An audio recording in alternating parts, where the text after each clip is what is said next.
Lagi. Cuba untuk dimajukan di situ. Tembakan nombor 2 dan telah pun dimajukan di situ. Wow. Ini adalah taktik yang dimainkan kali cuba dihabiskan. Tapi kita lihat AKO di tempat yang ketiga. Dan kita lihat step 9 dengan dibagi semua untuk mengasah dengan red shot PNC. Kali ini kita dapat lihat bagaimana red shot diasah dan dirasakan. Dan point. Begitu juga dengan bancai cuba terkeluar. Kita lihat bagaimana loncat diberikan. Kita lihat 3 orang saja lagi yang tinggal sekarang ini. Dan itulah dia quadra kill daripada Tufan. Adakah bom yang dilepaskan kena bom? Dua down. Mantap sekali bom dilepaskan oleh Yat. Dapat 2, dapat 3. Satu lagi yang di make all star dalam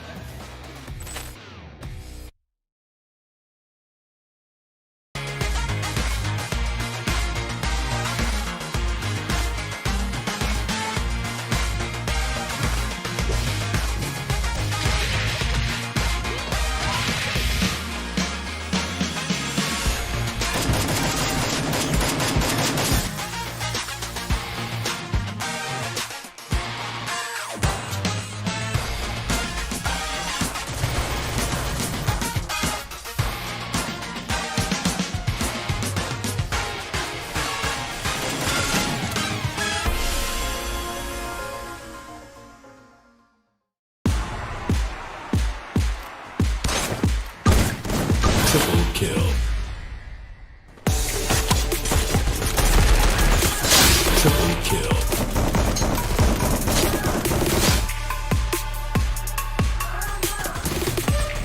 Lottery kill. Triple kill. Lottery kill.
suatu kawasan ini. Aisyah. Tembakannya cukup mantap sekali. Okey, tebak sedikit. Lagi. Cuba untuk dimajukan di situ. Tembakan tembakan dua orang telah pun dimajukan di situ. Wow. Ini adalah taktik dia yang cukup mantap sekali. Cuba dihabiskan. Dan kita lihat AKO di tempat yang ketiga. Dan kita lihat Sam Knight dengan dibagi semua untuk mengasah dengan red shot penalty. Kali ini kita dapat lihat bagaimana red shot biasa dan dirasakan. Dan point. Begitu juga dengan bancai cuba terkeluar. Kita lihat bagaimana lontar diberikan. Kita lihat 3 orang saja lagi yang tinggal sekarang ini. Dan itulah dia quadra kill daripada Tufan. Adakah bom akan dilepaskan kena bom? Dua knockdown. Mantap sekali bom dilepaskan oleh Yat. Dapat 3. Satu lagi yang di make all star dalam.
kill.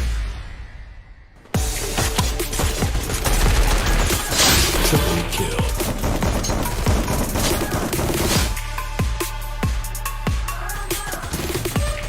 Lottery kill.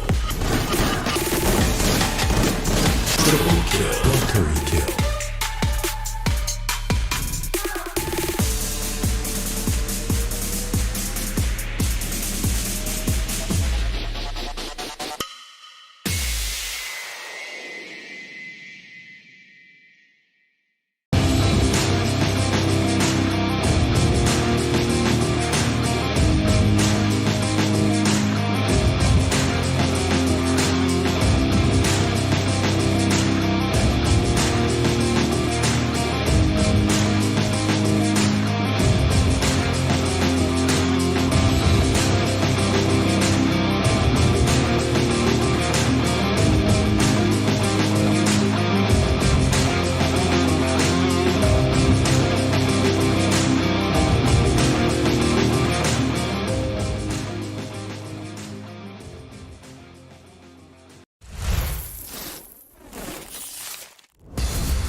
Triple kill.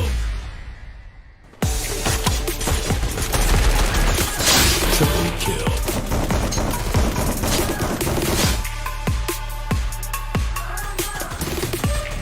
Lottery kill. Triple kill. Lottery kill.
kill. Triple kill. Military kill.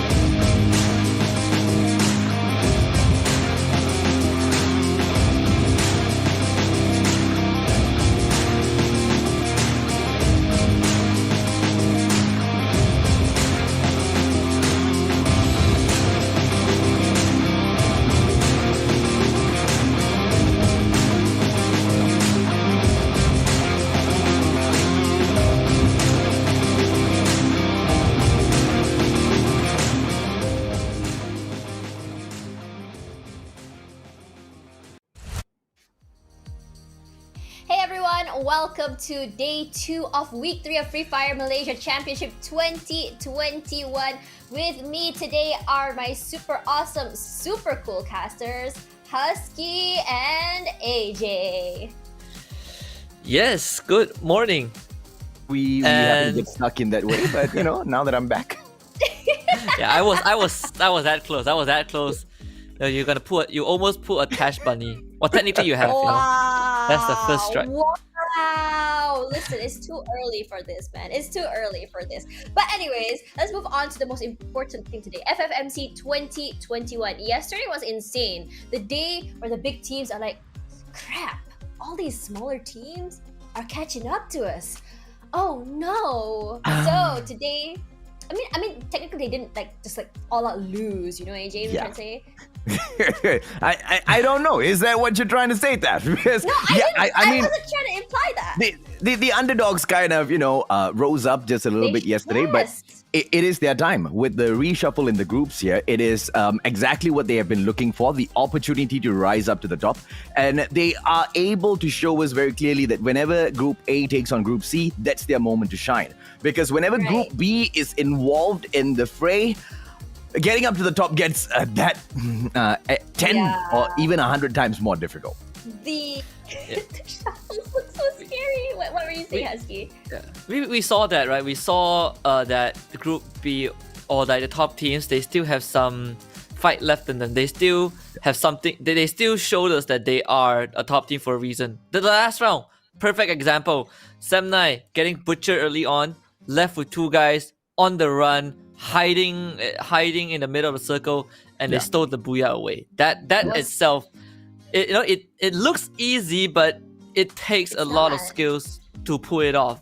And we were looking at other teams; they were doing so good. It was EGMX and Overdose LT at the final circle, and then Semnai just somehow stole it all away, and that showed that these teams, the top teams, still have something left.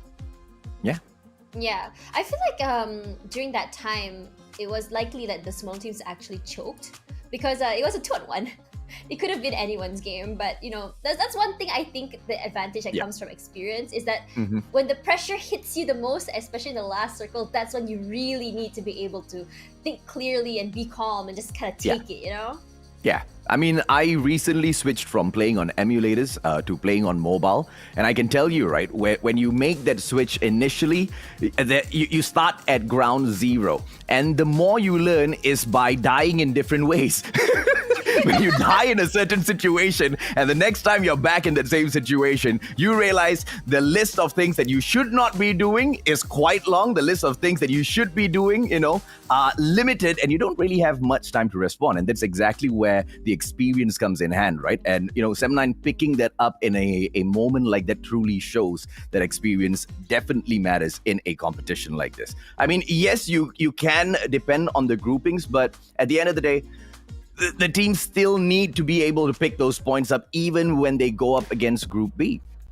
Yeah, speaking of that, let's look at qualified teams for today. Group A has Legend, Ladies, Geek Fam, Red Shoot, PXJ Extreme, 7 Fingers, Secret Movement. In these, Secret Movement and Geek Fam are the strongest, but Legend is showing a lot of promise as well. Group B, moving on, we have Blacklist International, Auto Knockout, Freedom Rumble, Team Fast Kill, Sem9, and Zone 9.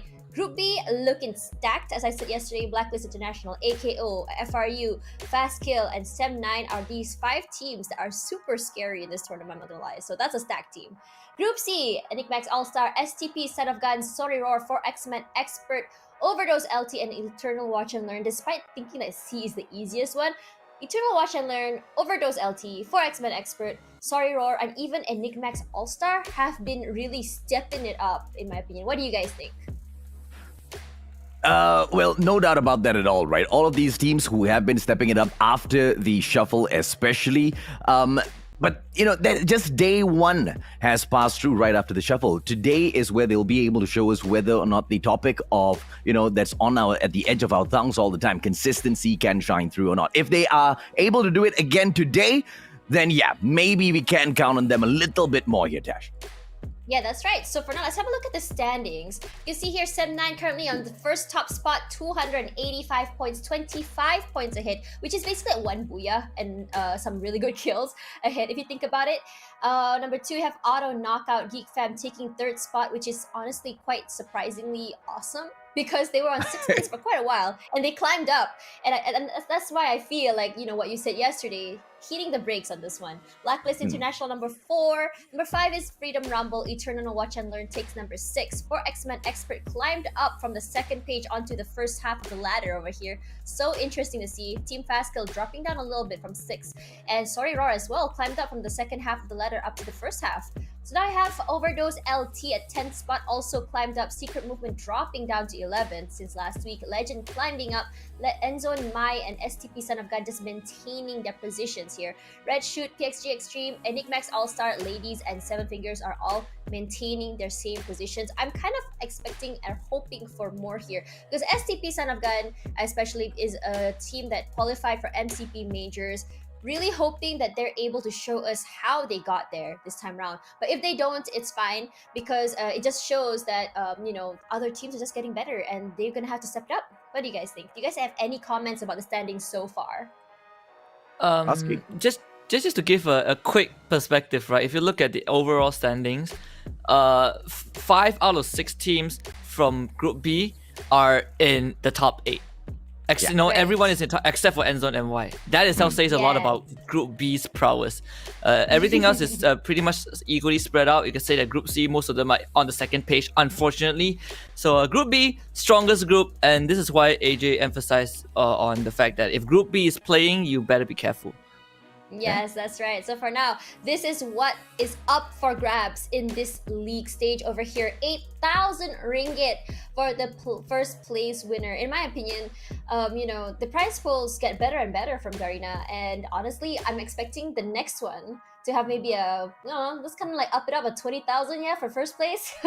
Make it more interesting. What do you guys think?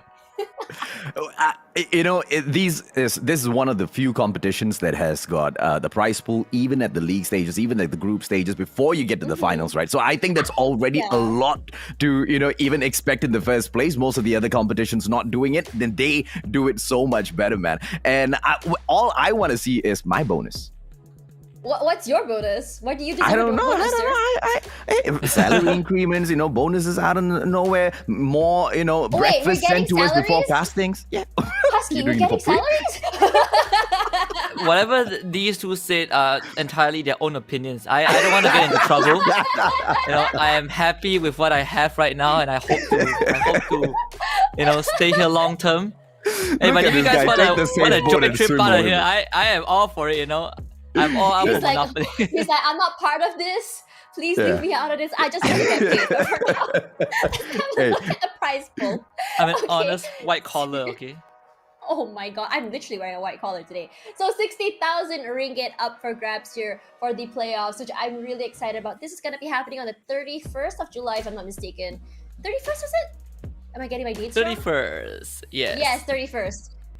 Yeah, so I'm really excited for this one. 60,000 ringgit and a reset of everything, which means that you are going to be starting out the playoffs on a clean slate. That means there is no time to choke or feel bad that you messed up during the league stages, okay? New slate, new day, new slate, new playoff, new prize pool. 60,000 ringgit. Everything new. You said it right, Dash. Yeah, it still feels crazy to me.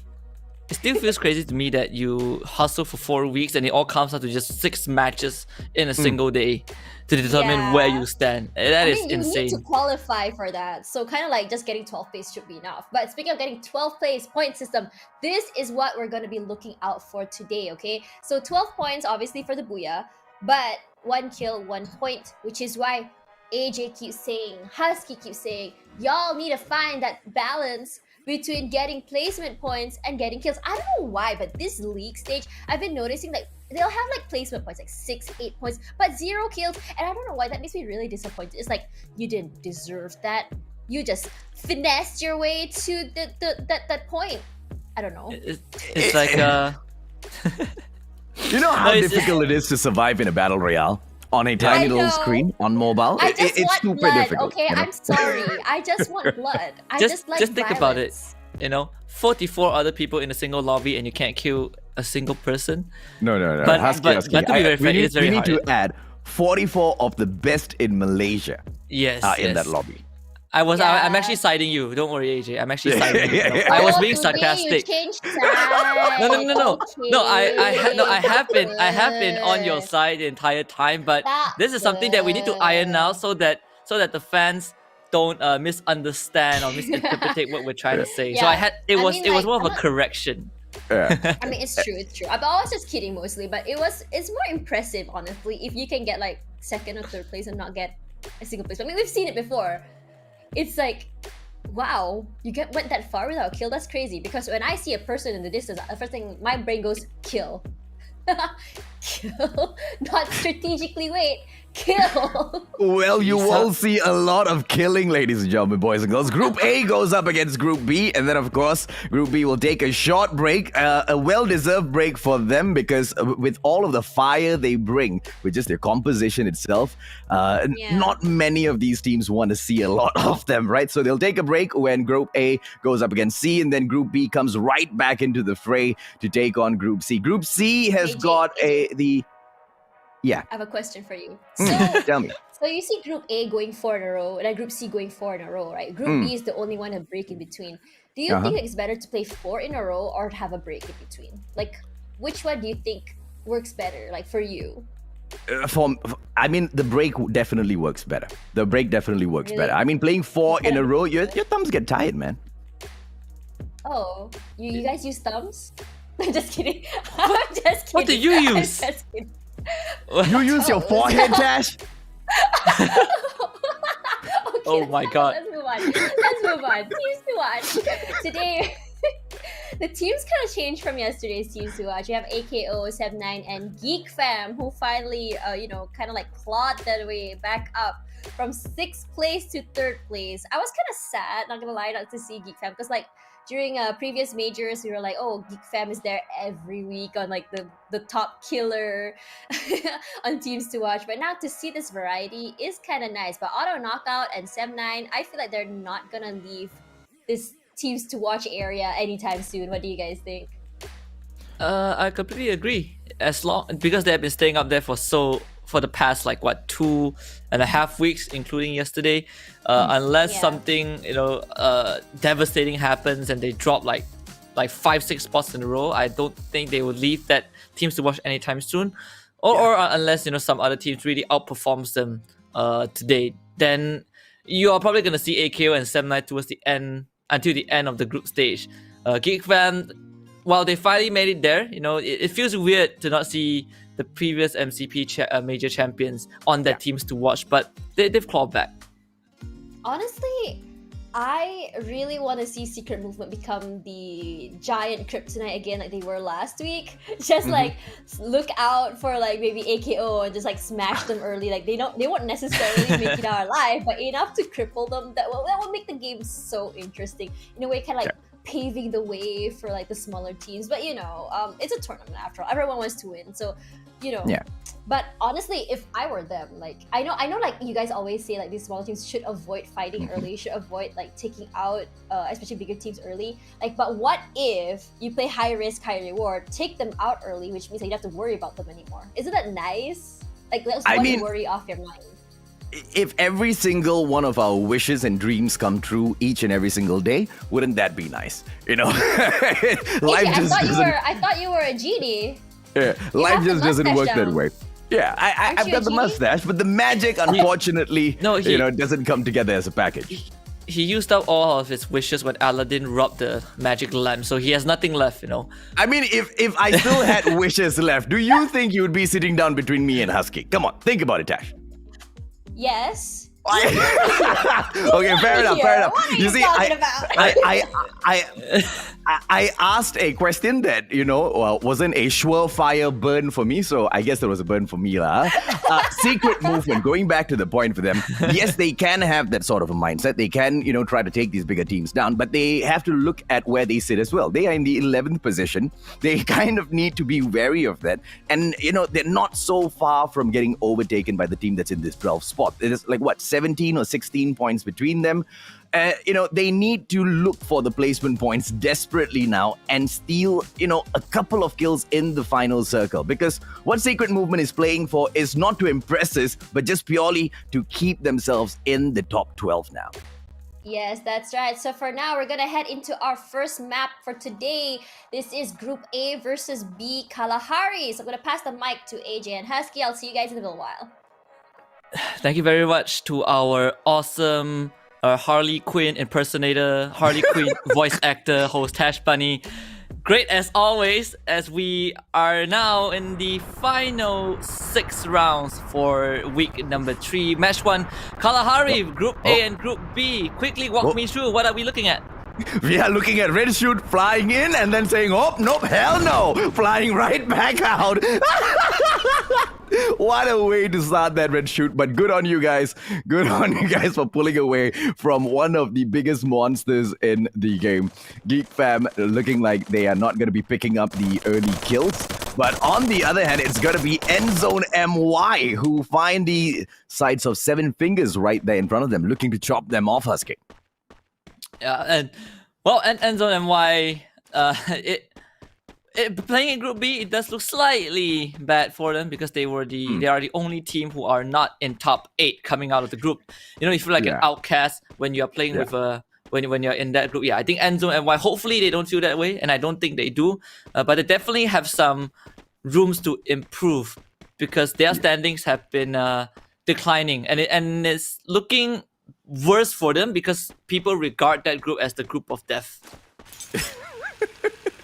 Although it is a group of death, Endzone MY is just 1 point behind Legend. And I think that's a good place to be because 1 point to jump into the top 12, it means that you don't really need to hustle for much. And of course, you have to hope and pray that Legend doesn't do nearly as well as you. You just have to do a little bit better than one squad in the day-to-day. So, instead of Geek Fam, right? They have to outperform everyone. What? Wait, did he just step on his own trip line? Yeah, he stepped on his own mine. What a day this is turning out to be. What a match to open the day up, Husky. I guess if who was that, Rule? If you need someone Rule. to talk to, I'll give you my number. Please. Pretty sure it was an accident, but it's something very rare. You don't see that every day. Wonder what happened though. Did he forgot that he put like a mine there or something? We only find out if we get to talk to him. But 7 fingers, I believe they saw ladies, and yes, indeed they did. EMG spotting Layla in his crosshairs, and Layla does have the cover of that wall, but that's pretty much it. I wonder where the rest of ladies are. Ooh, Muthu almost getting taken down there if he falls first. Ooh, okay, 2 of the ladies onto the left-hand side of Yimji. They can come in for the flank to make sure they get taken down. But Baby Boo now getting knocked and then deleted by Zik. A beautiful double vector takedown. And Lemox right in front, going in for the chase. And it looks like Anish is going to be shut down. And ladies are the first ones to get eliminated. But Fast Kill is in the house trying to take down 7 fingers. And Yimji is victim number 1. Zik is going to start running away first. Limok is heading in front, but as they will run away, jumping out of the pan straight into the fire, Ski. 7-9, they are running towards 7 fingers, and 7-9 was like, oh guys, we did not plan to meet this early, and 7 fingers, they turn around, They were like, oh crap, now we are trapped between two giants. Guess what? From Group B. How are they gonna get out of this? Maybe they can pit Sem9 against Fastkill, and exactly that's what happens. Sem9 now he's gonna say, alright, we see Fastkill, we're going for them first. Seven Fingers just trying to chip in a bit of damage every left, right, and center. And Miro will start things out by taking off Void. And Sem9, they want to take care of the bigger dogs first. Limo might be able to make something happen though. Zeno P takes out Juice. And Fastkill from the Predator to the Prey. And Seven Fingers pulling all the strings. Sparks becomes the third to knock down, but Limo gets caught out as well. Oh, Sem9, they have no problem taking on two teams at once. They did it yesterday with two guys, and now they have the full squad. They will take this fight any day. Oh, goodness me. Look at Miro go, ladies and gentlemen, boys and girls. Just closing the distance between himself as well as Afik, and the flank from the left will be more than enough so the damage can be put, and they are on a hunt. Newbie aggressing forward as well. He will be able to catch Afik. He needs to be very careful now. Very smartly pulls out the glue wall, and this is a 2-on-1 situation. Fastkill has been eliminated. I feel like we've seen this story before when Sem9 was caught out yesterday. It was Overdose LT who kind of distracted, who got distracted. And the best part is, Seven Fingers, they actually got out. That was the craziest part. They actually got out of all of that. They were the one caught between two titans, and they somehow were able. You know that when you go, when there's, you look at the food chain and there are two apex predators, and you pit them both against each other. That was what happened. You know, Sem9, they used Sem9 to take out Fastkill and to survive another day. But Endzone them, why? Not so lucky though. They're getting hunted by Blacklist International.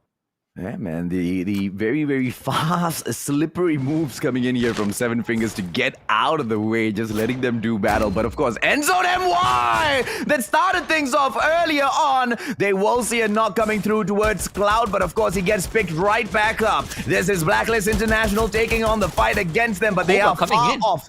They won't be able to do much, but with this approach now, they should be able to finish this. Oh, but Clank gets taken down first. Mirza taking those shots off from afar. Mirza's still alive. Case now, he should be able to take it down, but no, Blacklist International, straight to the face. Phoenix does get the knock, and all will be over as Mirza now hanging on for his dear life. 20 HP, but he still manages to heal himself up.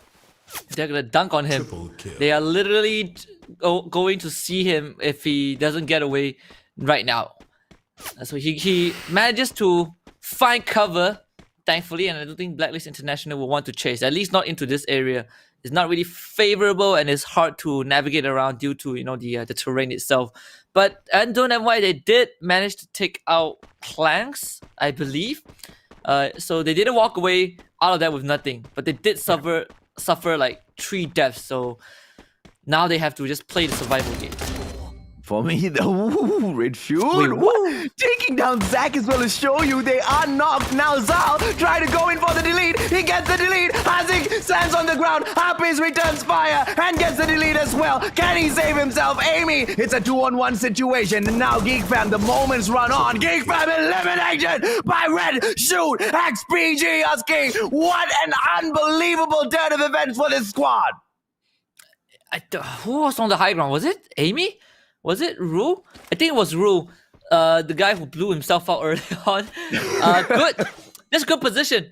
I don't think Geek Fam had any idea that someone from Red Shoot was on that high ground. You can see that Geek Fam, their route was very clear. They just wanted to run straight into a different compound, and they got caught right out in the open. That was just good ambush set up by Red Shoot.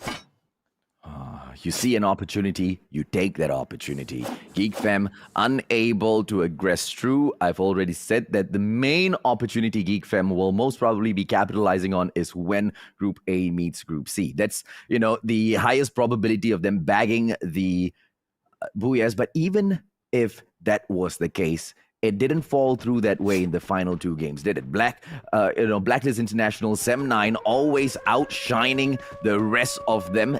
And we might just see that continue on here today as well. Geek Fam, though, has been able to very slowly but surely finally slot themselves up in that number 3 position. Do you think they have a chance of climbing up to number 1 today, Aske? Oh, today? Today. I mean, there is a chance, but you know, you can't have a second game like game 1. You cannot be knocked out early on. And that is probably the best chance that they have, because every other team are also climbing, right? You want to overtake AKO, you want to overtake Semnai. And look at those two teams that they want to overtake. Those two teams are still in the game, whereas they've already been knocked out. So that's already a very slow start for Geek Fam. If they have any more games like this, by the end of the day, maybe not first place. By the end of the league, plenty of chance.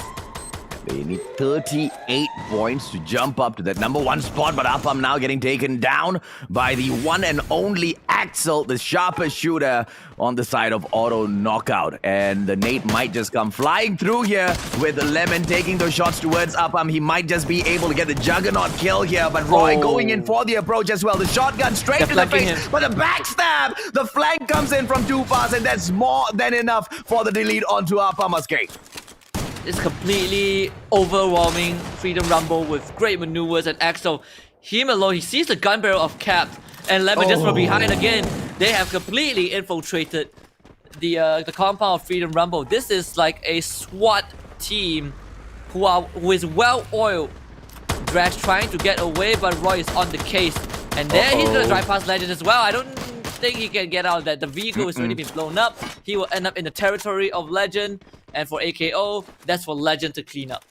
Oh, Legend, but we also have the side of secret movement in here as well. Axel from, so far away, knocks down Yat, the craziest danger on the map, especially when those grenades end up in his hands. Are we going to see the delete come through? Yat is being picked up, ladies and gentlemen, boys and girls. Secret movement in trouble. Legend, they can ask those tough questions now, Escape. I know, AKO. They set him free, used him as bait, and now they find more praise.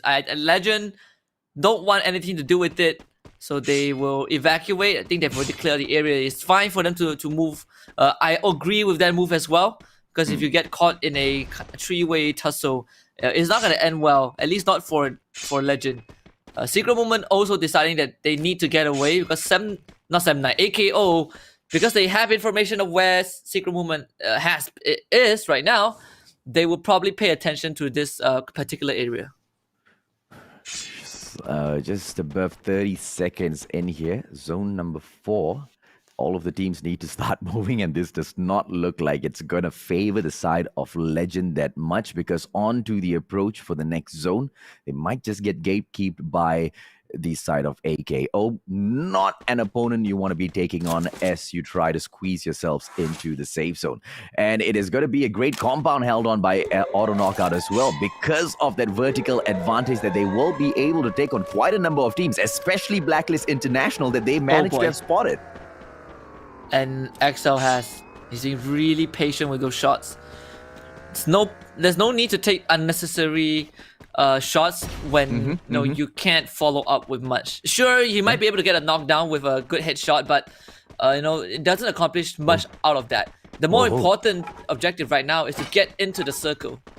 Are we going to see Red Shoot do a back-to-back surprise, ladies and gentlemen, boys and girls? They now have the opportunity to take down one of the most aggressive squads in the whole of the FFMC. Let's see if or not they will be able to snuff out Auto Knockout just the exact same way they took out the side of Geek Fam. Shots coming through right now, and it'll start. And Zone MY has been taken out. They've lost Mirza already. They didn't expect that to fall through. And Legends just snuffing out the side of Auto Knockout. And only Axel, the one and only Axel, he is alive, but he's flying straight towards Seven Fingers. This guy is asking for a death wish, and now on to the pro, ladies and gentlemen, boys and girls. Nobody will be able to reach him because of his positioning, but outside of the zone, he needs to get a move on. Legends will get knocked right after one another. Kai as well as Kelvin on the ground right now. Vegeta as well as Orin cannot go in for the pickup, and the Legends have been caught out in the open. The zone is moving in already, Husky. They don't have much time.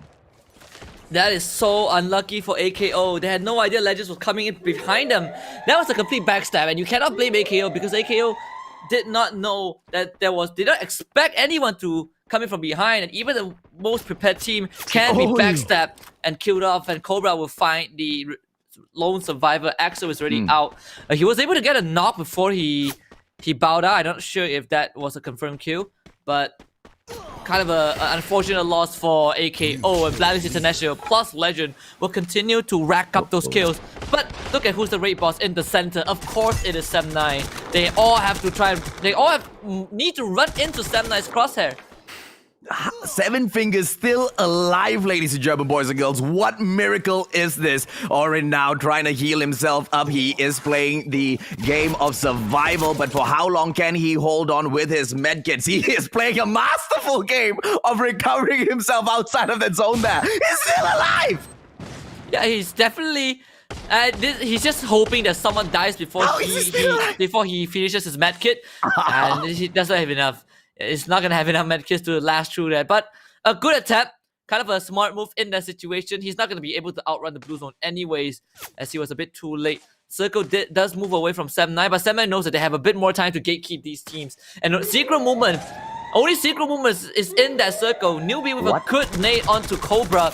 Blacklist International also running into the fire. Oh, Seven Fingers, they also call Blacklist International out as well. And Arjim is the last survivor for his team. But Sem9 have to start moving into the circle, and that's exactly what they do. They will run into Red Shoot though. Sem9 taking this fight one by Illegal, one. They take out two different teams at the same time. We're down to the last three teams, but of course Sem9 is the strongest one. Zhao is already knocked. They have the time turner, but you know Mr. D, he's hungry for this. He was the clutch player yesterday, and now he's gonna do it once more. And it's gonna be Sem9 swarming all their opponents. Red Shirt is out, and the only team left alive is going to be Secret Movement, hiding on their low ground. Faraz is completely trapped, and that blue zone might take him out first.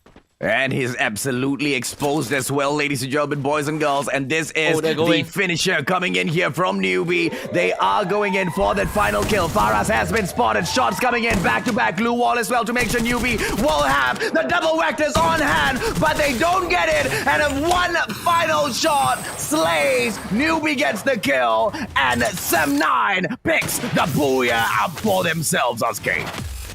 And that is how you start the day strong. Sem9, so much consistency. Yesterday they showed us how good they are when they're on the back foot. Today they show us how to play when you start leading the pack. And you know, I was checking social media yesterday, and obviously, you know, I was scrolling through, and I saw Sem9. You know, they are celebrating the fact that they are in first place by the end of day one. Yeah. And no, I feel happy for them. This was the AKO from MCP Major that a lot of people had their attention on, but was not able to deliver as much. And they bring in Axel from Steady Squad, and it changes everything. Now they are the top dogs. Exactly, man.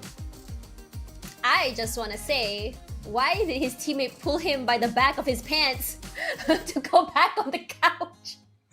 What happened there? Bro, please don't always leave me. analyzing the important stuff. There? Yeah. Of course. How would we know what happened? I want to know. Sem9, do let me know. I'll interview you for research purposes, what happened there? Yeah, research purposes. That's exactly what it is. So congratulations to Sem9 maintaining their lead, but it's crazy. Okay, I just want to say, like yesterday I was like, oh, Mutu is the last person alive and Seven Fingers, he's like the mascot, but today was Zik. But the thing is, Mutu was like a meme, but Zik was like killing machine. What, he got 3 kills alone? I'm like, sir, where were you when Mutu was alone? What were you doing? I don't think we meme Mutu, but I think you did. I have a feeling that, you know, I have a feeling that Tash is like the viewer. Like when Seven Finger gets knocked out, she just turns off the screen. He's like, alright, I'm gonna go. No, I don't turn off my screen. I punch it. You see, I did not expect Sem9 to pick that victory up, but you know, the consistency that you pointed out earlier on, right, Husky? They closed off yesterday well, they closed off strong, and they open up strong as well. And if anything, their consistency throughout the whole competition has been there. And now we are seeing them bag these back-to-back booyahs. Is that going to be setting up the scene for them to maintain that #1 spot? Because even yesterday, there was about 25 points from the second place team to catch up to them. Yes, and 25. now, you know, they're just dragging on the points on the board, and nobody can do anything about it. And the new teams stepping up to the plate to pick the kills up for themselves. Seven Fingers, man, who would have expected? They started things off, and they were about to get snuffed out. I just want to say one thing about Seven Fingers here. This was big brain. They were sandwiched and they were like, okay, how can we make this work? Oh, let's let these two teams fight each other while we'll leg it out. That is totally something I would do. I'm not gonna lie. Like, that's so evil yet so great at the same time. I mean, it actually prolonged their survivability, and they survived almost all the way to there was 6. There was 6, what, 7? I can't remember. But that's pretty impressive from how they usually play. What do you think, Husky? Ingenious move. I don't think I've ever seen that. At least, not to my memory, that you pit two teams together. But no, we saw just now GeekFam getting ambushed, and this is just perfect maneuver from AKO. I feel like AKO would have had an equal chance as Sem9 to take the Booyah for this round if they did not get caught out at Refinery. That was very unfortunate. Yeah, so let's talk a little bit about like this part over here. I'm not really too sure what happened because it was really, really fast at this point. Like, I'm not really, like, I don't know how End Zone was eliminated. I'm not too sure what happened.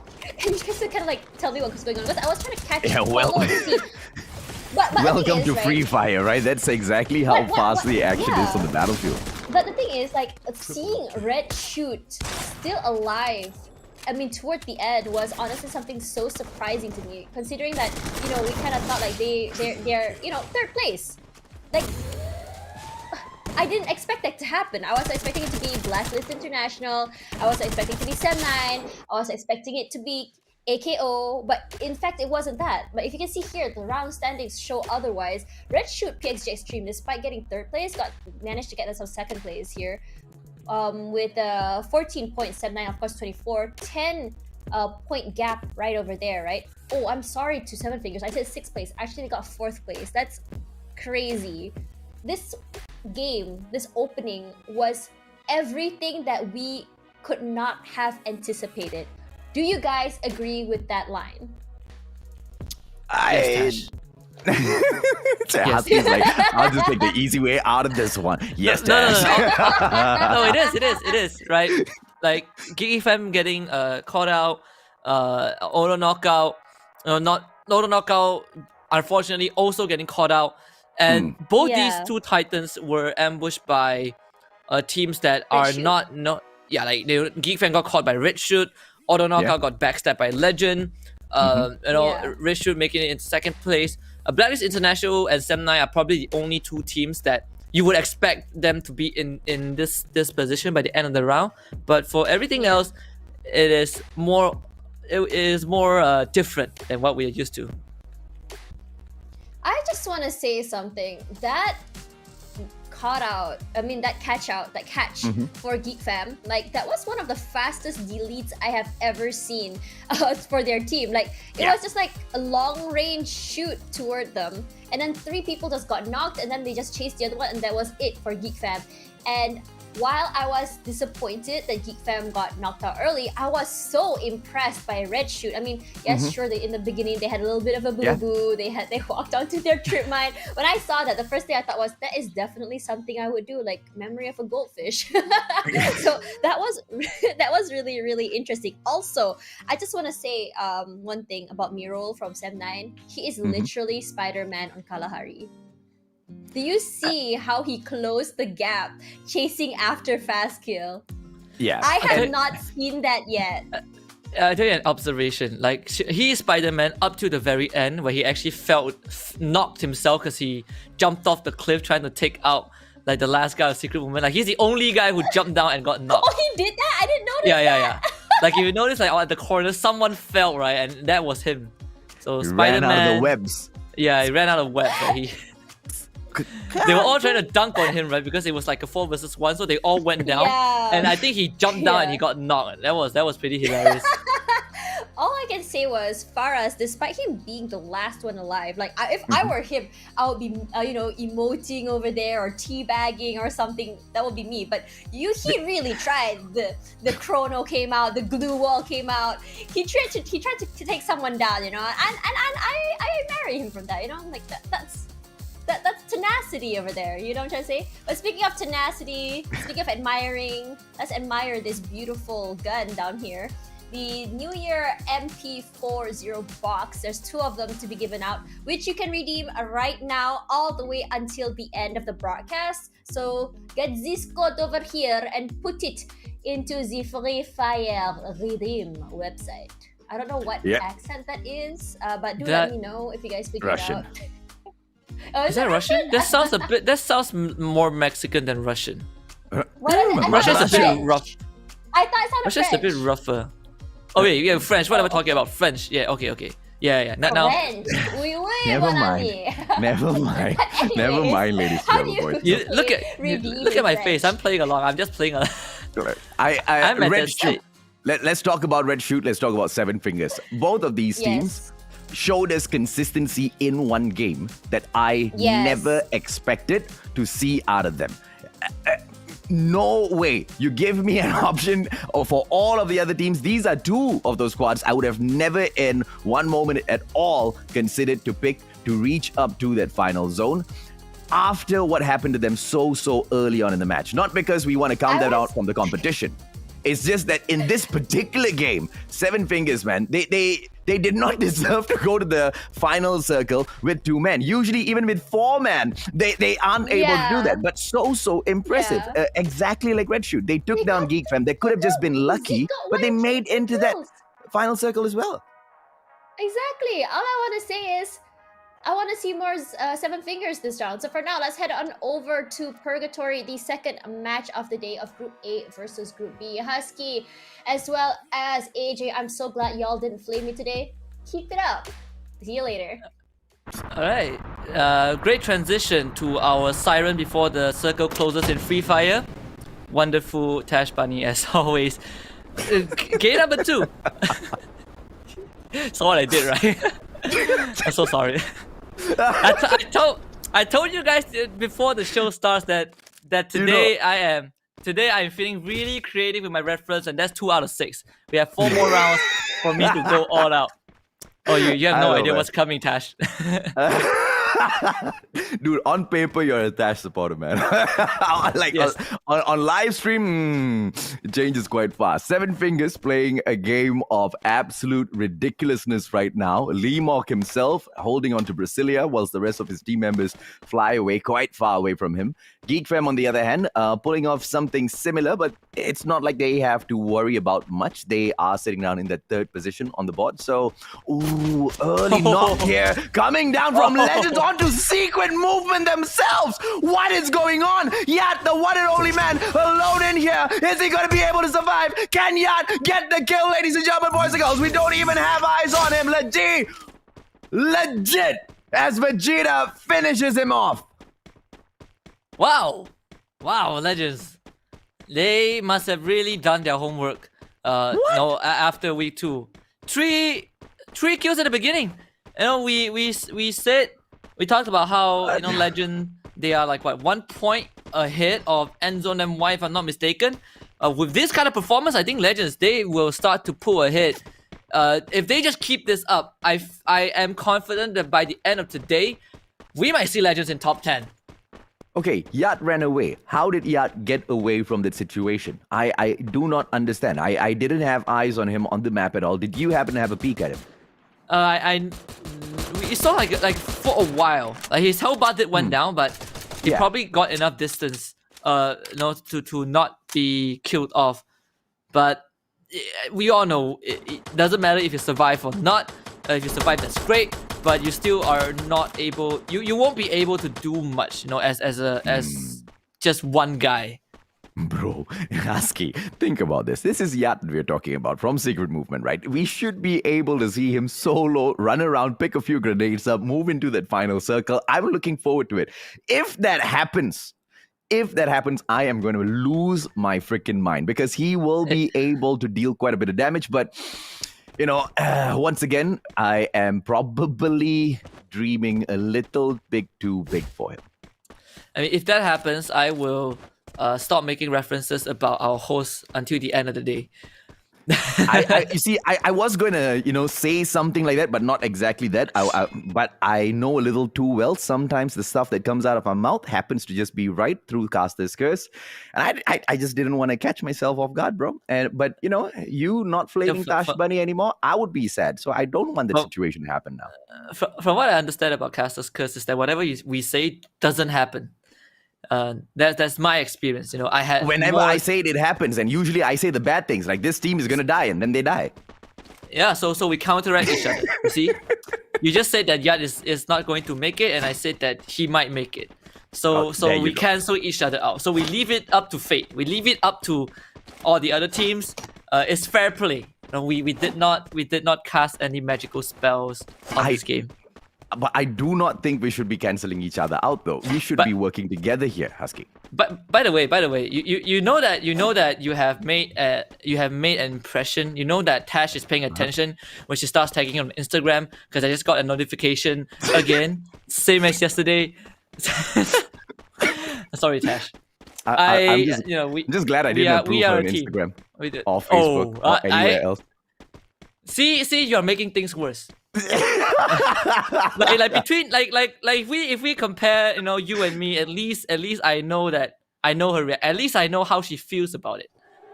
You just shut her out, No, it's okay. Even if you do shut Tash out, you can hear her from 3 miles away, so it's not really that big of an issue. It's gonna be Red Shoot, ladies and gentlemen, boys, girls, still surviving, 0 kills on the board. But lucky for them, for the time being, they have got no one around them. But as they will continue to move forward, we might see them come across 7 fingers to chop a little bit. But these are the 2 teams that were highlighted in previous match that we kind of questioned, can they do it again? Can they get to the final circle? If they meet each other in such an open area here, I don't think that's going to happen. And Legends are just beyond the horizon to take advantage, to third party this whole situation. I like how 7 fingers, they are just as quiet as a mouse. They actually are not making any movement. They heard Red Shoot, passing by. I think Legend are sending out their squad as well to kind of scout out the area around them. So 7 fingers, if they stay still, they might be able to just catch Legend off guard. But judging by how things are, I think Red Shoot are going to probably head towards that fishing hut. I start jobs off usually. I'm excited, right, Husky? And not many of these tournaments can increase that level of excitement for me. Pre-fire is not part of those competitions, right? And one of the things that excites me the most is watching these teams grow throughout the whole competition itself. How far have 7 fingers come, my friend? I mean, this was the meme team of FFMC, constantly getting taken out. They are always the first squad to be dropped, and I swear to God, please, 7 fingers, do not die right after I say this. But I'm so impressed with how much they have improved. Yeah, compared to the first 2 weeks, I agree. Could be the group shuffle, or could be finally they figure out their how to approach the rest of FFMC. But regardless of the reason, it's just great to see teams grow, right? It's the easiest way to put it. Regardless of whether they qualify for the playoffs or not, that is another story. But the growth is already a very promising sight. Yeah. And I think it's very clear to see that they definitely have improved based on the fact that one of the main things that we look forward to is seeing whether or not these squads share that drop zone when they get into the game. Someone's just behind secret movement. I think that's the ladies there, but they will be unnoticed, just sneaking into the safe zone right there behind Yat. But sorry, going back to what I was saying, right? 7 fingers always shared these drop zones with the other teams, and they always kept making that mistake game after game after game. And after the shuffle, that seems to have gotten fixed. I don't know whether or not they intentionally and consciously fixed it, or it was something along the lines of how, in the MCP majors, Geek Fam were unlucky by being grouped together with Bloody Heads, right?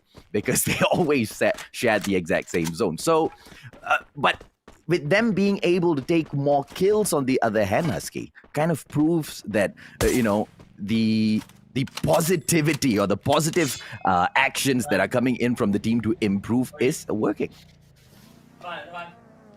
Yeah, and I think it also shows how different different regions approach the game in general, because we saw like during MCP Major, it doesn't matter how many times you drop in the same zone as, let's say, a team like Bloody Hits or AV Laggers, they will not change. They force you to change by correct. beating you every time you drop in the same place as them. But you know, for FFMC, the teams they automatically change after losing one fight, which there's no right or wrong, but it just shows how the teams approach the match, right? And I think for Malaysia, this is why for FFMC at least we're getting slower games, because teams, they don't want to take those risks. Whereas if you look at the Philippine region, like if you want to challenge them, they will take it. They will take it every single round. They are willing they'll to welcome fight you with open arms. Yeah, I mean, I think, we Bloody Hate is probably one of the best examples. Even the more aggressive teams like AV Liger back then, thankfully enough, didn't share same drop zones with anyone else. It was just Bloody Hate. It was just them, and they had to share it with GeekFam, right? Of all the teams, they just had to be the guy that goes in and gives GeekFam a hard time. Okay, now 2 fights here that are on the horizon. 7 Fingers versus Sem9. GeekFam almost took on Auto Knockout, but they will just zoom right past them. Whether or not they will stop and catch another squad off guard, we will have to take a peek. But now GeekFam dropping into the horizon just on the left-hand side of Brasilia. They have to be a little careful here because Auto Knockout have got those vehicles with them as well. They're going to be zooming around the map, just like what GeekFam's doing there, Husky. Oh yeah, and AKO about to crash in. Are they crashing in? Oh yeah, they definitely are. They are circling around this area. Wait, is that GeekFam? Oh yeah, boy. it is GeekFam. Yeah. Oh my goodness, look at this! It's like watching Jaws, right? You're trapped on the raft, you're Legend, and the sharks are just swimming around. What is this bikers gang? We're seeing AKO drive past. Okay, they are all gonna leave each other alone. They have accomplished truth. My heart stopped for a second. I'm like, okay, so they drive by Legends. Are they going, is anyone going to start shooting? And then Roy just casually drives by GeekFam, and wow, they found someone else. It's Sem9, and that's where 7 Fingers is as well. That's definitely not the right choice of battle to pick up, but they drop Zen as well as newbie from Zen9. Zen has gotten deleted already, ladies and gentlemen, boys and girls, and it is Auto Knockout right now. That's overtaking this compound, whether or not they are going to be allowed to do so by 7 Fingers. It looks like they're just going to step in and take it. Lemon, he goes in for the drop, he goes in for the delete as well. Limok has been taken out. Auto Knockout snuffing out 2 squads at the same time, Yarsky. I have no idea how they managed to coming as well. GeekFam is like, yeah, you guys drove past us, you guys didn't pay the toll, we are here to take what's ours. So GeekFam is going to make this a 4-way fight. Next starts things off, but it's on to Mr. D. Miro's the last man left alive. I think Sem9, their days are numbered, but let's see what magic Miro can work. Not too much. They just eliminate him. Too bad for Sem9. They're going to be the first team to get knocked out, and now AKO having to take on 7 Fingers and GeekFam, and Upspeed with a great nade. Taking out 2 members from 7 Fingers, and they're gonna rush into that attic and finish off the rest of them. Mutu is the last person left alive, but Mutu, no, not gonna make it. Nade from too fast though, doesn't connect onto anyone. Good glue wall to wall up the window, but Axel, you forgot about Axel. He is the sniper elite, and he's gonna take out members of GeekFam. Too fast, they just brushed shoulders. Hazi will punish too fast for that unfortunate timing, but AKO, let's see how they do with GeekFam. And now they're getting stuck in the danger zone as well. Things just keep getting crazier in Free Fire, ladies and gentlemen, boys and girls. Lemon, he is going to be all safe and sound, firing off towards Haze. It is going to be GeekFam who most probably are going to be stepping out of here alive and kicking. And now as Axel tries to get away, he might just stop by Freedom Rumble and get caught out. His team member, Lemon, in the zone as well. That is not a great place to stop your car, but let's see exactly what Axel does to survive, ladies and gentlemen, boys and girls. Legend is right there behind them. Lemon cannot get out of there. And throughout all of this chaos that has been unfolding, Red Shoot is just sitting down there in the corner quietly asking, not peeking out at all. And enjoying the scenery, there's rivers, you can do fishing, away from all these chaos. Just enjoying the presence of Mother Nature. But look at this bird's eye view. A lot of teams are nearby. Most of them are on that high ground. But Axel, I think he was spotted out, and of course it was by GeekFam. Axel wanted to fight a good vantage point, but he gets down. And I think AKO chances have pretty much expired with Axel being eliminated. The Geekfam can just overwhelm Lemon and take him out as well. That was a unfortunately crazy poor play coming in from Axel. He tries to get away, but he abandons his car out in the open, tries to run halfway through the field.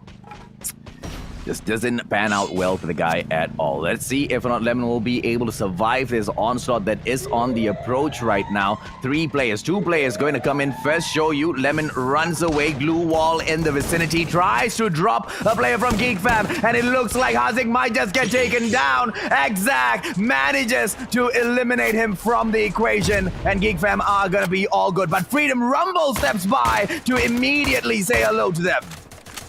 Oh, Freedom Rumble finally joins the party. At the same time, Richard and Legend will also cross paths. You can see on the kill feed, it's Geekfam kind of having the upper hand. But I think Richard against Legend, Richard, oh, they have such a good position. Legend have to funnel through that wall. And this is going to be pretty tough for them to go through. Oh. And Kai, what a man. He just stands there and takes it. Just like, you have bullets, I have bullets. He gets a knock. But thankfully, both teams will be able to reset, and Geekfam, they are changing their attention onto Red Shoot.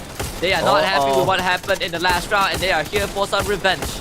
Oh, son, I see you, and you are not lucky that I got to catch exactly where you are. Red Shoot getting shut down, and revenge is sweet as Geekfam goes in there. Quadra kill picked up, and one final shutdown will put Red Shoot XBG out of the play. Show you try to fire off, but still, as all of those shots being fired in front of them, Mother Nature stands in place, protecting the team. Red Shoot XBG, what in the world is going on here? Well, I'll tell you what's going on. They are out. Thanks to Geekfam and Legend. And Geekfam, they are definitely not happy with what happened in the first game. Look at them. 8 kills. The whole squad still alive. And they have such a good spot to work with in the circle. I think the only team that can stop us, there's a good chance of stopping them, is Freedom Rumble. But Freedom Rumble, they don't seem prepared. And in fact, show you, he just shooting into that building. Like, Freedom Rumble have not much space to work with. Thankfully, both teams are in the circle, and Freedom Rumble has a slightly better position, but Arpis tosses the nade. Oh, just a bit off the mark. Yeah, just an inch right above. He could have just dipped it down a little bit more, but it doesn't really matter. With the fact that they have the safe zone in here, all of the other teams can approach. Ladies trying to miss Freedom Rumble, but they don't understand that they are on the approach straight towards Geekfam. Nah, just stay there. Freedom Rumble's definitely a better pick. Fast kill on the approach as well, but Blacklist International managing to snuff out Spark with his Fennec. It's gonna be Exact taking down Mary from the team of ladies, and Exact and Geekfam picking up all of their kills from the house, from this zone, but the next zone isn't going to be favoring them that much, though. And Geekfam still continuing this onslaught, but Legend themselves, not too bad. You look at them, the whole team pretty much alive. They have 6 kills in the bag, and they have a clear path into the circle. Like, if they run straight right now, they are gonna go straight into the safe zone and completely dodge Geekfam and Freedom Rumble. As we say that, Freedom Rumble will eliminate ladies. Decent placement for ladies, but I don't think they have any kill points, and that is the problem that has been present since week number 1. Yeah, and I think Blacklist International is already in the final circle with a welcoming party. Just there, look at them, man. They're well in the circle with the welcoming party, and they have got that vertical advantage that is so sought after in this map, which is so rare to come across. Show you now. Gonna try to close in the gap between him and all of the players from Legend. Glue wall after glue wall, but the zone is just gonna make this approach a little bit more harder. Show you 28 HP, still trying to play this game of survival. 17. Show you, he still survives. He is in the zone. Is he gonna get dropped? Geekfam, they try to survive, but this is just impossible as they get snuffed out. Legend right now. Blacklist International taking the fight up against them. Clanks gets dropped by Vegeta. Oh, are we gonna be able behind. to see the Legends get it done? Orange's Villas, Vegeta still standing, and they are going to probably meet Freedom Rumble right next as Freedom Rumble snuffs out Blacklist International Arcade. Yeah, Blacklist International have the high ground, but they're getting absolutely ambushed. And they are out. Vegeta, oh, good read. He needs to take out Cobbs. Oh, but Cobbs takes him out, and Legend not able to survive that. Freedom Rumble finally bags a booyah after so long. But I honestly felt like Geek Fam, I don't understand, why did they move so late? Why did they move when the circle was closing in? They could have moved way before that. Maybe not Geek Fam, I understand. Freedom Rumble was right in front, but they had to do something. Geek Fam basically just gave away a good opportunity for a booyah. Yeah, quite honestly, they got GG'd by the zone as well. It just wasn't in their favor. Stepping out of the, their compound any earlier than that could have just gotten them snuffed out. I mean, you can hope to get past Freedom Rumble, who already had a great area. But once you get through Freedom Rumble, you're literally going to be fighting a battle in the open field with Blacklist International right above you, Legend right there above you. And, it's just a sure death situation, waiting for that last minute. But just like you pointed out, right, Husky, didn't work fairly in their way at all. They got snuffed out, but what a game pulled off by Geek Fam there. Well played to all of those teams. And the small ones continue to shine through, Tash. Oh my god, that was such a good game. I just want to say, I think Zach started the game, thought, oh my god, I am sick and tired of this, and just went crazy, sniped everyone left and right. Like, Mans doesn't miss. That's all I can say. Everyone that passes in front of him is gonna die. That's for sure. That's crazy. But Kai from Legend, I need to commend him though. That tank just now, where he just tanked all the damage and still gets the kill. Like, if it were me, I would be panicking, just kind of like moving away.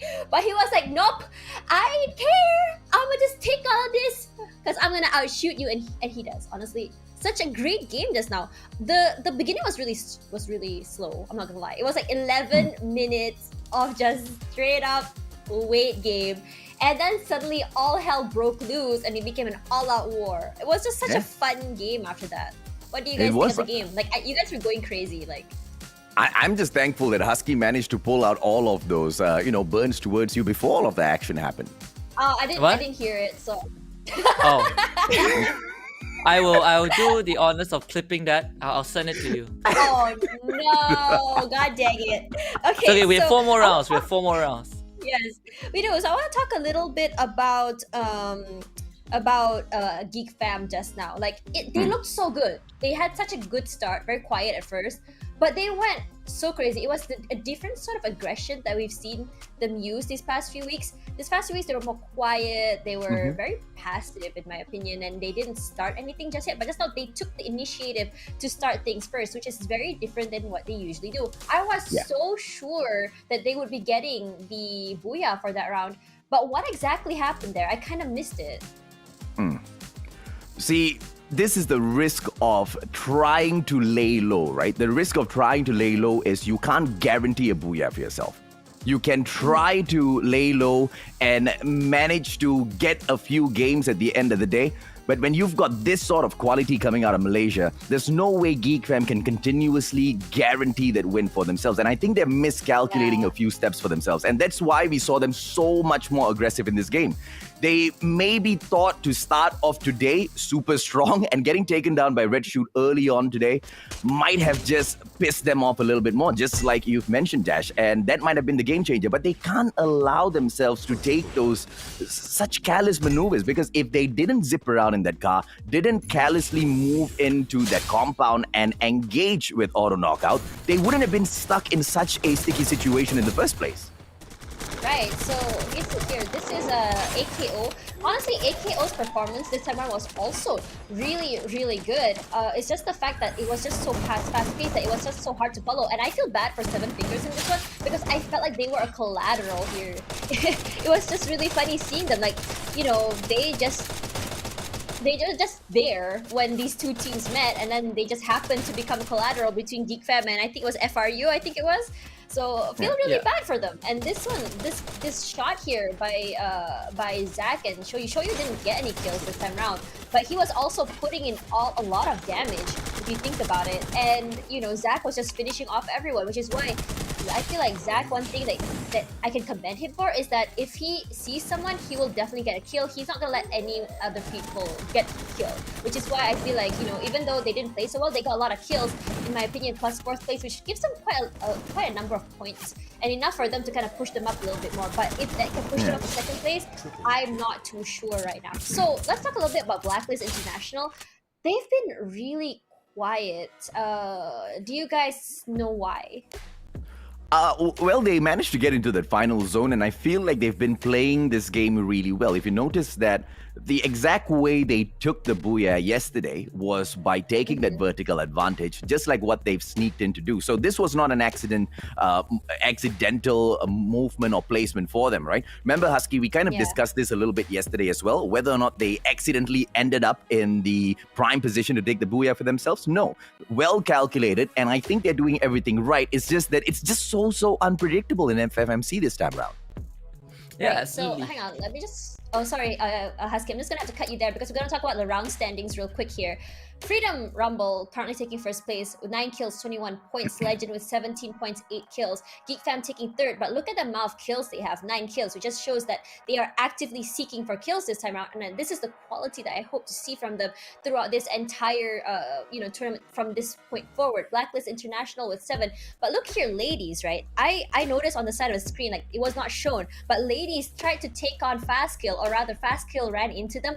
I'm not too sure. They really tried, but unfortunately, despite them getting a kill onto a member of Fast Kill, they still died, which is so unfortunate. But still, they managed to get, 5th place, which is really cool.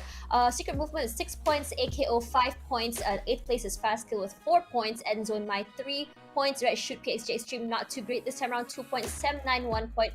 So unfortunate for Seven Fingers, becoming a collateral this time around, 0 points. Sorry, Husky, you can go ahead. Nah, I'm so sorry for cutting you. That is okay. I mean, poor Seven Fingers, man. We saw just now they were chilling in the building. They were just having their sweet time. They were just letting everyone do their own thing. Suddenly, AKO rolls in. They roll in. They start fighting with 7-9 near where Seven Fingers is. Then Seven Fingers, they feel like and they got caught in it, right? They were like, guys, I think we might need to get involved. But it was still between AKO and 7-9. Then suddenly Geek Fam rolls in and takes on Seven Fingers, and they were like, "What the hell? Why?" And it happens. It just all Hey, at broke down a least- little too fast. Unfortunately. At least the last person alive was Muthu, so that would make you happy. If that makes you happier. Yeah, my favorite guy is alive again. But for real though, I feel really bad for them. Imagine 3 big guys just coming into a fight, all pimped up and ready, just beat people up, and then there's just small little Seven Fingers is like, we were just here, we were just a collateral. It just feels so bad for them. I feel like they could have done better, but getting caught out there was so unfortunate. Also, that was a really funny match. How Geek Fam and FRU, the Legend I think was just like rolled around with their motorcycles like, sup, we're not gonna kill you yet, but sup. Just like roll away, and then they just attack 7-9 after that. I was like, what? I was so confused. Like, why was there no attack? What was going through their mind? Was there like an unspoken rule like, we won't kill you or something? But we're gonna talk about that during the break. So for now, guys, get some snacks, get some drinks, because we'll be right back soon for Group Group A versus Group C.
kill.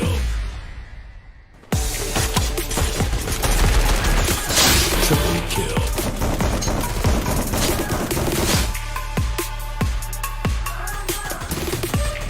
Lottery kill. Triple kill. Lottery kill.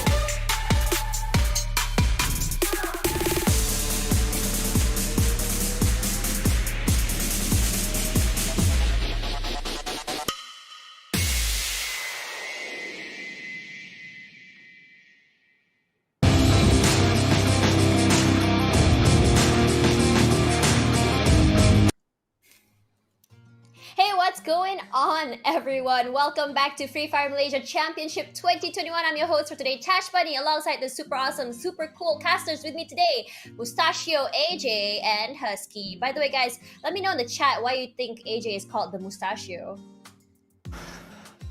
What? And extra points for those who can figure out why Husky is called Husky. He doesn't look like a dog, so... Do you guys know why? Have I ever told anyone why? We'll save that for later. But for now, let's focus on the more important things. FFMC 2021. Guys, we have seen Group A versus Group B. What a stunning start to the day. I'm not gonna lie, the matches, the beginnings were a bit slow. But when it goes to the end, it's explosive as heck. It was like a wait worth waiting for. Like 11 minutes till first blood. Any comments about that? It's like waiting for the New Year firework. You wait patiently, and then when the clock strikes 12, you get the fireworks. I'm fine with a slower game because Free Fire is a game where the players don't end it. The circle ends the games for you. So you will definitely get a climax. It's just whether when it's happening. Right, so for now, let's have a look at the overall standings to see, as of right now, who is in the lead after 2 matches today. Will it be Geek Fam? Will it be Red Shoot PXG Extreme? No, I'm just kidding. Will it be Blacklist International? Will it be AKO? Will it be Sem9? Let's have a look here. There we go. Sem9, the first team to breach 300 points with 310 right now. Holy moly, they have put quite a ways away between them and the enemy. 310 versus Auto Knockout at 273 points. Okay, that's pretty far. So another one, second place Auto Knockout and Geek Fam, also around like maybe 8 points-ish. Yeah, 8 points. Giving them third place, Geek Fam there. Blacklist International about 10 points away at fourth place. Freedom Rumble as well around 10 points at number 5. So now this is a big gap. This is around like 40 points-ish. Eternal 41. Watch and Learn at 41. So that will be 204. For X-Men Expert climbing up here, 182 now, taking 7th place, taking where Fastkill was. Fastkill needs to do something to hold on to that place or they'll keep slipping downward. So for now, I have a look at Team Sorry Roar, 9th place, maintaining that 161. Overdose LT now at 157. Secret Movement, 11th place, 154. They're very dangerous right now. If they don't do something, they're gonna drop out because Legend looks like they're gonna be chasing really well for the past 2 days. I think they've been really stepping it up. They were from 16th place, I think it was, now at 12th place with 148, and I think that from how they've been playing, it's only up from here for them. Endzone My dropping down now, 134. STP Son of Gun, 14th place, 118. Red Shoot PXG Extreme, 104 points. Enigmax All-Star, 100 points. Ladies, 87 points. And Seven Fingers slowly climbing up at 56. At this point, how fast can they climb to catch up to Ladies? What do you guys think? Let's just put it this way, right? We'll take a look at the stats for those who are not in the top 12 at the moment. Endzone MY, in order to sneak into the top 12, they need about 14 points. And you double that. You double that. That's exactly what STP Son of Gun needs to get into the top 12. And then from there on, it just gets even crazier, right? Seven Fingers need about 90 points to squeeze into the top 12. Although they've managed to steal our hearts, I believe the journey to get into the finals might just be over for some of these brands. For some reason, so for some reason, right, even if you look at the MCP major, I don't know if it's a coincidence or what, but the team at the very bottom always steals our hearts, there's something about them.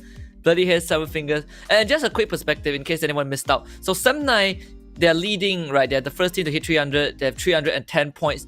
But actually, no, the previous round, they only got 1 point. So even then, without the previous round, they are still miles ahead of everyone else. I think Sem9, they are looking pretty scary.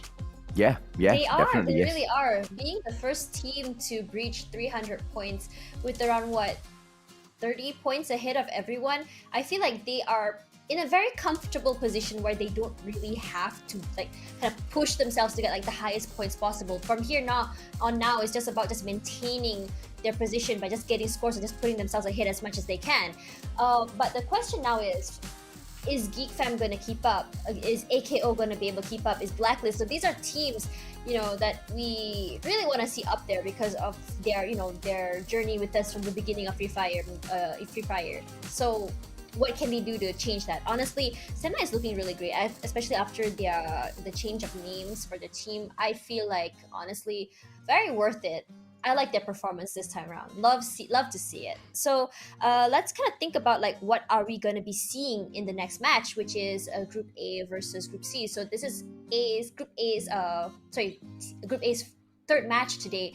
Will we be seeing them kind of slow down a bit, or will the momentum kind of push them forward? Because in my opinion, if I were someone who's playing 4 matches in a row, I would just want to keep going, because you it's kind of like exercising, when you warm up and you just keep going, you feel like you are able to still lift.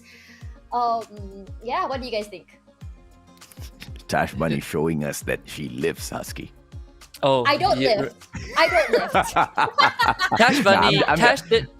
She showed us what she aspires to be, and that image will live in my mind forever. And I just wish I did not see that. But if anyone is interested, hit me up on my social medias, and I will give you a sneak peek into what Tash aspires to become. It is pretty scary. It's scarier than Sem9 leading. That's how scary it Oh is. my god! I don't even want to find out what you're talking about, man. I do not want to find out. But echoing okay, a little bit more of what Tash was saying earlier, right? Sem9, whether or not they need to take these aggressive games, either way, I know definitely what they will be looking to do. They will be looking to play for the placement points. As long as you can guarantee yourself into the final circle, you're probably going to be able to pick up the top 5 positions and then look or hunt for those kills in that final circle. And this is not a strategy that Sem9 has not pulled off before. In fact, it was the main strategy that Sem9 was playing in week number 1, which I think they need to default back to. And if they do, bagging that number 1 spot within the league stages itself is not going to be too far off the mark for them. Yeah, honestly, I wouldn't be surprised if Sem9 actually took first place, because how they play is actually just very calculated. They know which fights to take, which fights not to take. They're fearless and they do not hesitate. Speaking of not hesitating and being very calculative, Legend has been playing like that for the past 2 days as well. How they play, they're not dying needlessly. They know which fights to pick. They know which routes to take. It's a very different Legend from week 1 and this week. We talked earlier about teams growing. Legend is one of those teams for sure, and they definitely deserve. But their gameplay has definitely improved. How they move, how they communicate, how they flank, how they move behind. I love seeing that. What do you think, Husky? I mean, I want to continue seeing this, right? Well, Legend is starting to convince us that there might be something out of them. So right now, they are sitting at 11th place. They just barely squeezed in, but they put a bit of distance between them and Endzone and Y, who are in the 13th place. So the question is, can Legend continue to climb up? If they can score top 10 by the end of today, that itself already shows a lot about Legend, especially when you only have 8 matches per week. And how many points do they need to jump up one? It's literally just 3 points. So not a lot in there. But, it equals up, right? They need to make sure these teams like Sorry Raw, Secret Movement don't do much better than them. And quite honestly, they have been able to do quite well. I mean, we saw that fight up against Red Shoot earlier on. And they didn't manage to take down Red Shoot at that point, but they still managed to get into that final circle, at least to fight off against Freedom Rumble as well as Blacklist International. That in itself shows exactly how far the team has come. They used to be legendary for being feed early in these rounds when the competition first started. Yeah, they had a lot of death reels, but for now, Yeah. we're seeing a lot of highlight reels, and it's so Yes. impressive seeing that. I just want to see more of them. Yeah. There are actually, I mean, I said in the beginning before, like this is a team that has a legend in them, that has a veteran in them. So that's why I kind of put a little bit of a high bar for them, and I'm glad that I was right about it because they are definitely such a great team to look out for. So for now, let's talk about a little bit about the teams from Group C coming in. What do you guys think? What are you guys expecting to see? What can you guys kind of predict? Group C is like the group that makes the matches a bit slower and calmer and in the beginning, right? Because they are. I mean, we saw that already on A Yeah, versus B. You know what I'm trying to say? Yeah, it's sad to say So that I the don't Group C think- now feels like the group that is the most underwhelming group because of the I teams there. disagree. Yeah. Okay. You disagree? Okay. All right. You can justify quickly, but I believe we have some updates from the production side. So just now the standings, there was a bit of a mistake in terms of the team. So we're gonna show you guys once more, and we get the correct standings in. Yep, I'll Okay, so walk for them now, through, here but don't worry, is- Tash. You don't have to spend your, very, very precious Ailio again. Sem9 in the number one spot, 310 Ailio. points. Auto knockout, Geek Fam second and third spot. Blacklist International sitting in your fourth spot with 254 points. Freedom Rumble, although they haven't been, performing as great as they were in week number one, they still maintain the top 5 run so far, which is super impressive. Eternal Watch and Learn, it looks like they did a lot of watching and learning at the MCP Major.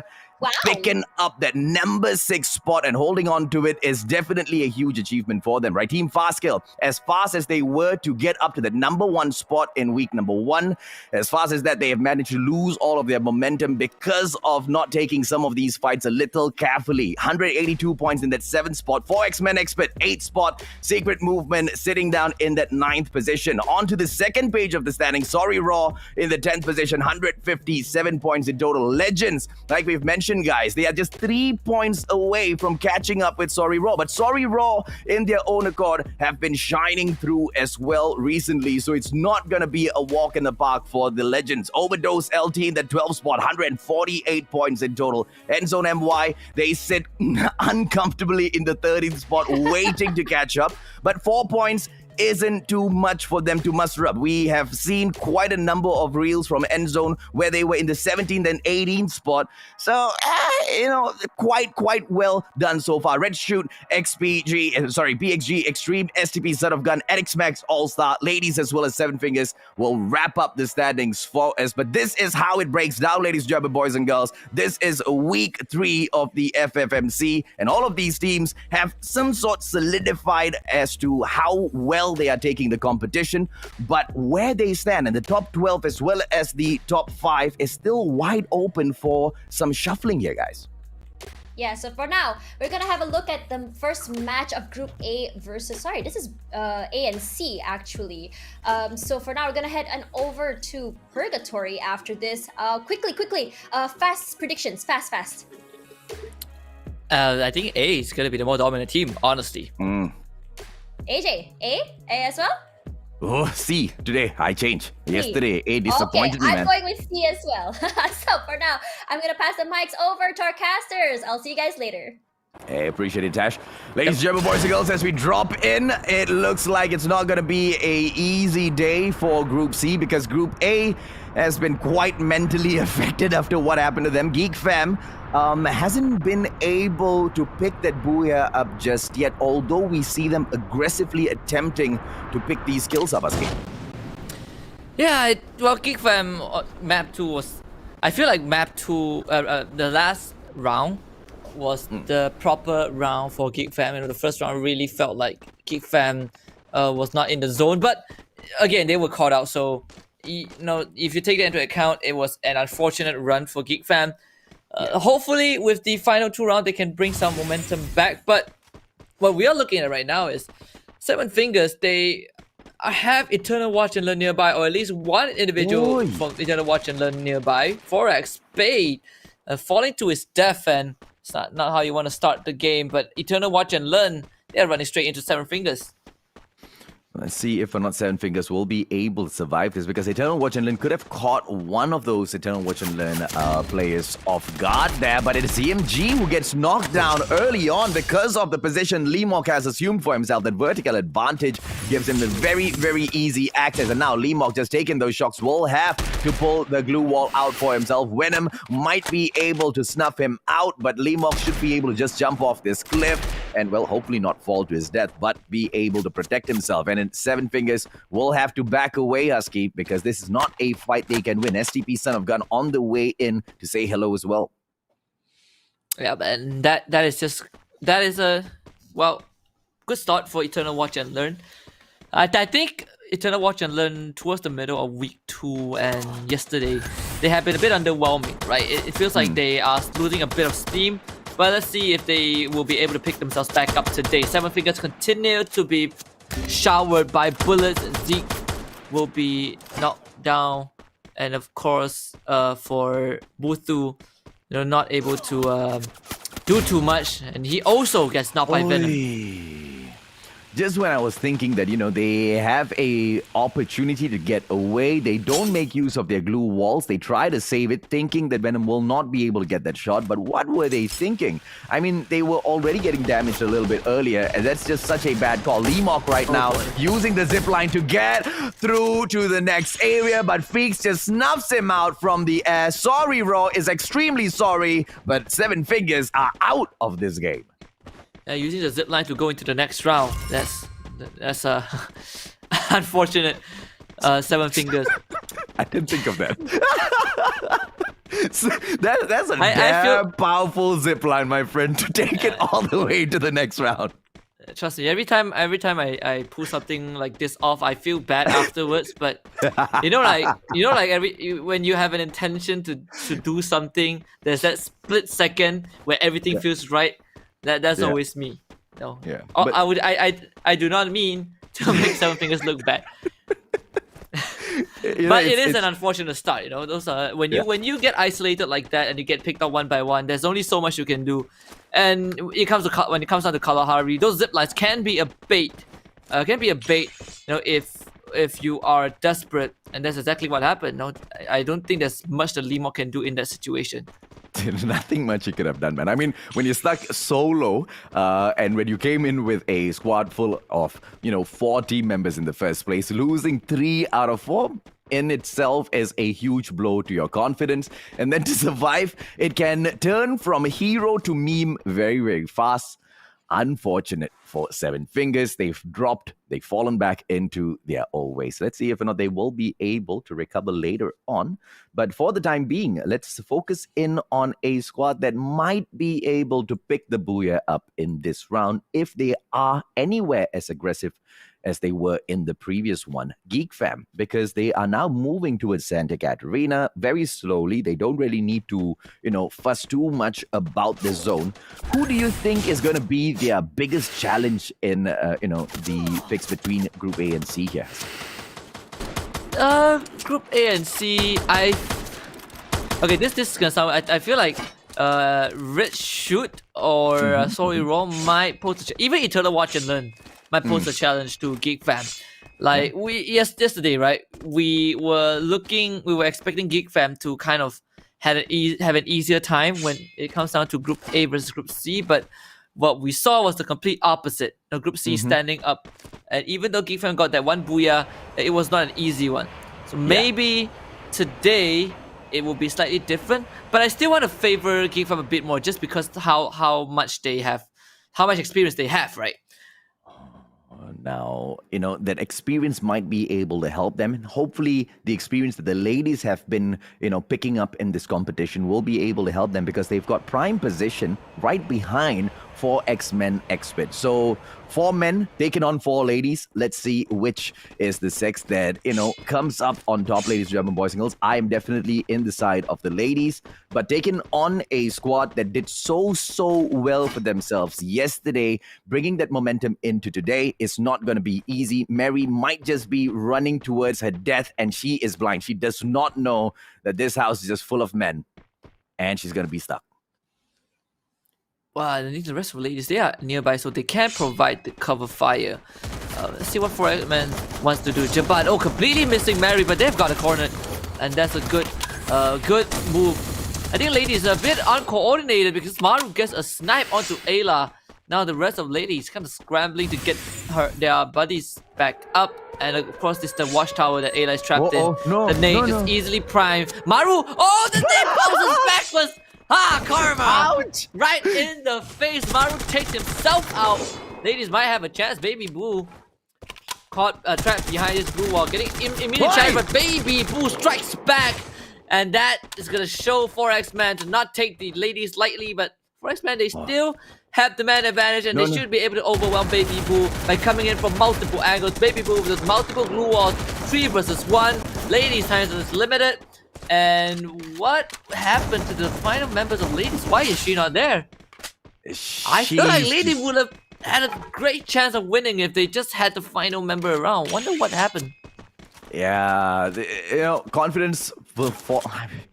I don't understand, man. I do not understand what play Anish is going with right now, only because of one reason.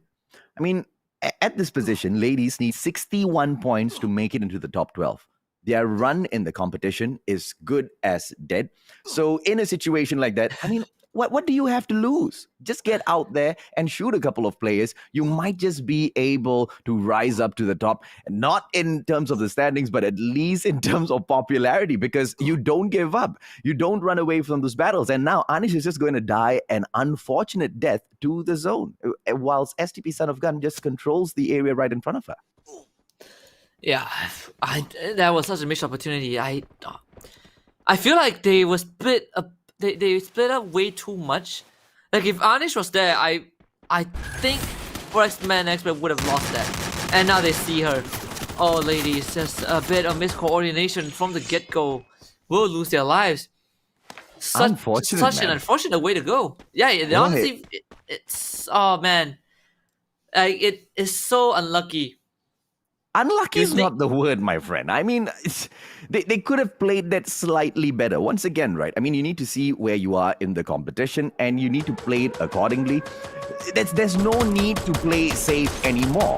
And it's not like this is the end of the road competitively for the ladies team. They have to use this opportunity, because the opportunity to face off against great teams like this and to learn firsthand and to die in a miserable ways and to learn from those miserable deaths is what they need to get into bravely, but not whilst running away and trying to stay alive. That's not going to help them, nor the squad. I just want to see more from them. Triple kill. Yeah, again, it's just like that they had that, like that one if was the X factor of the situation. But no, there's plenty of more rounds to go around. Overdose LT, they did get the nade onto Venom, but thankfully for Eternal Watch and Learn, they will be able to bring Venom back up. But Overdose LT is a team not to be trifled with, and I think Eternal Watch and Learn have learned that before.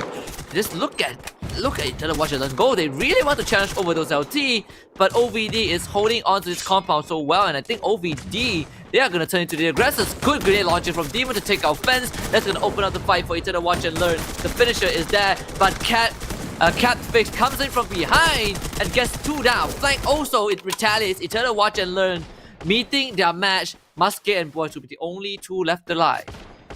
Secret movement on the way in as well. They hear loud and clear all of these gunshots, and the most deadly player from Secret Movement is leading the charge, the one and only Yat. This guy is a sniper. He gets to take you out from afar, but just like how the Black Cobra is so dangerous up close and personal, so is Yat. He tosses in those nades like an absolute Kobe each and every single time, scoring those knocks as well as deletes back to back. Eternal Watch and Learn not having the best of days right now. They are outnumbered up against a team that will be able to snuff them out quite easily. Yet still keeping an eye on them. They definitely know this is the position of Eternal Watch and Learn, but they're not going to be making any mistakes by rushing in here, Hasuke.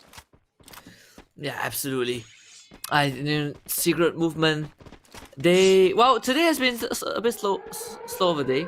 I think I say that every time. Secret Movement always has like a slow to mediocre day, but it's not a bad thing, I guess, for them because they still qualify, right? Yeah. And that's the thing. No matter what you say about them, they still get to qualify. They're still in that top 12.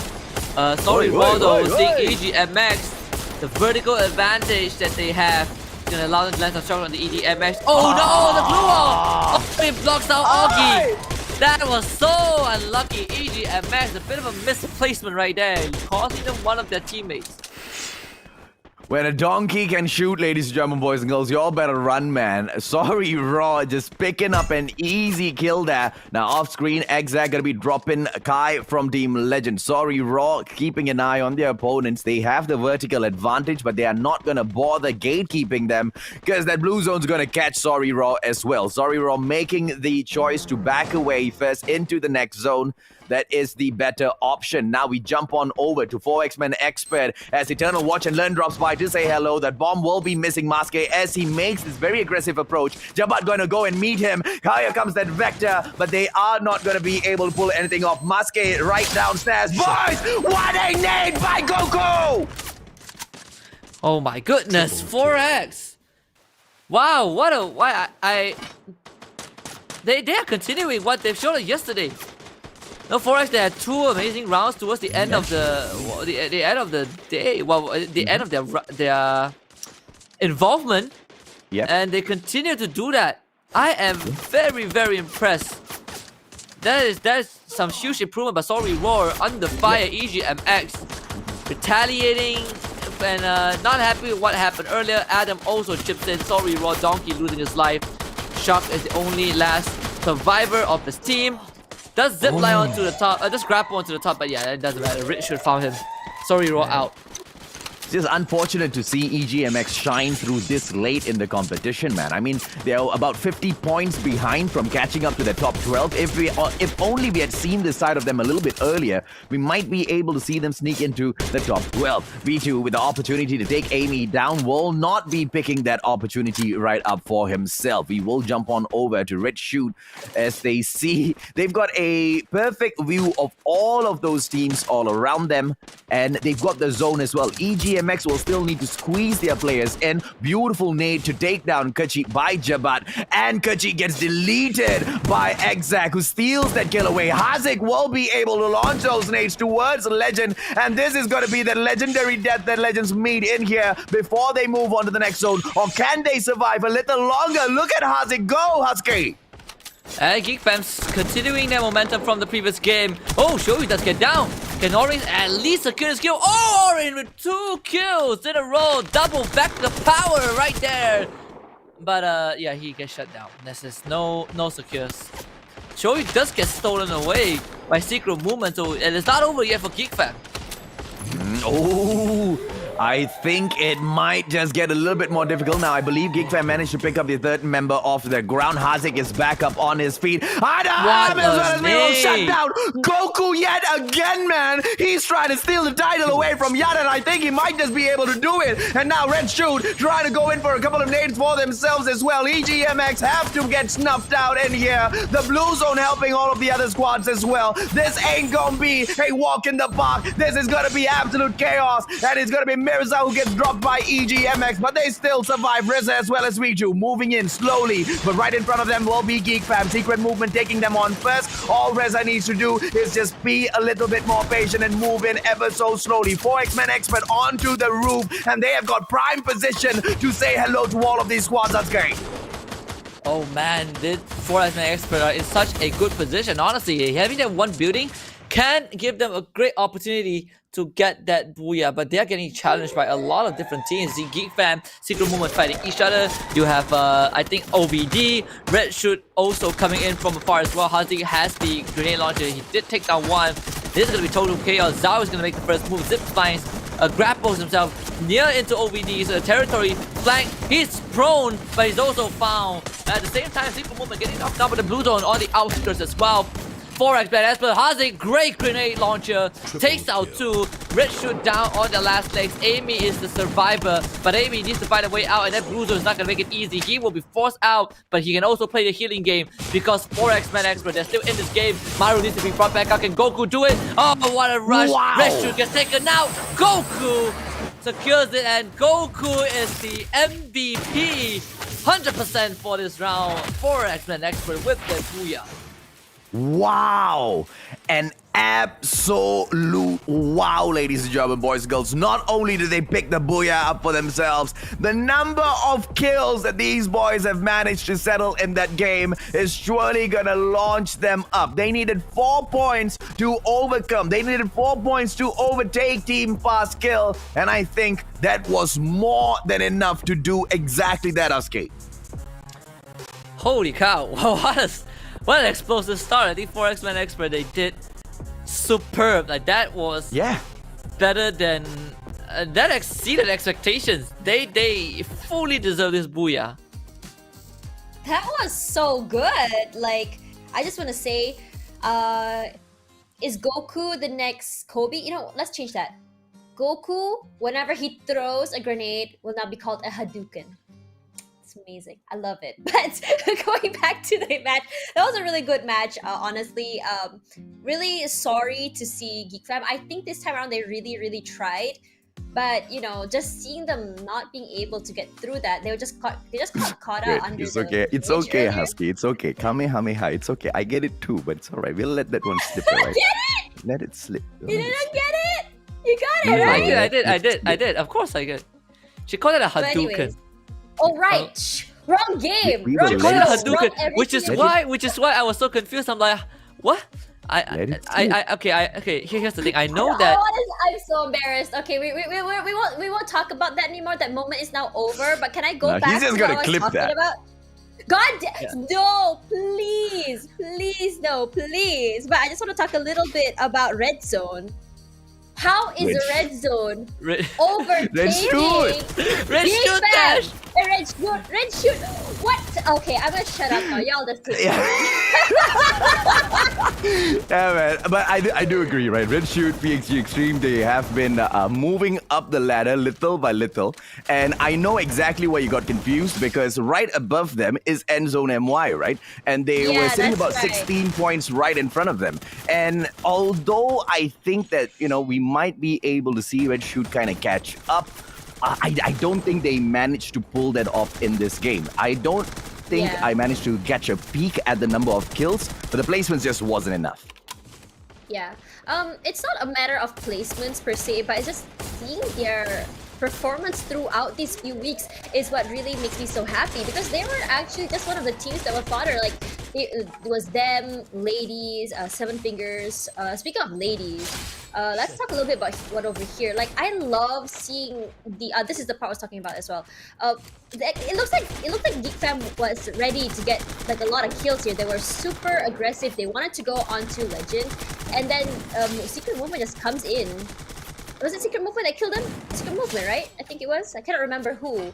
But, you know, seeing them get caught out like that was just so unfortunate. Like, I feel like they probably could have played it better. Maybe better map awareness or better positioning. I can't really say. But just super unfortunate, because I really wanted to see Geek Fam just kind of go far, at least for today. So for now, if you look at here as well, like another thing I'm really sad about to see was ladies. I wanted to see them kind of like improve since week 1, but it seems like they had some slight improvement and then they kind of like regressed. Like what AJ said during the cast just now, they have nothing to lose. They should just stay. Confidence is what we talked so many times about when it comes to ladies, and it seems like they're just not confident at all. It's like they're doing the whole you run first, maybe you can get placement points. They're still trying to play for placement points, but the thing is, surviving with only one member is extremely hard. So for now, let's move on to round standings of Group A versus Group C here for X-Men Expert. Look at those kill points, AJ. Are you seeing this? Absolute wow, man. They needed 26 points to jump 2 positions, and they just 2 points back. I am in absolute disbelief of what 4X-Men Expert is achieving in this competition right now. The hell? Husky, do you have any comments about this?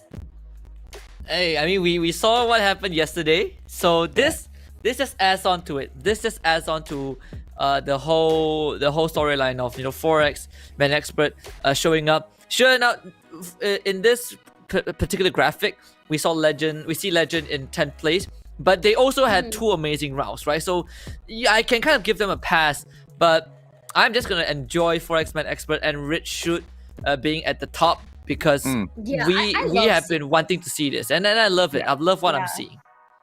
Yeah, so Geek Fam taking third place here with 12 points, which is actually so surprising because out of all the big teams here right now, we're seeing that Geek Fam is the only one that made it at least to third place. You know, Yeah. the rest are all that's Group C, right?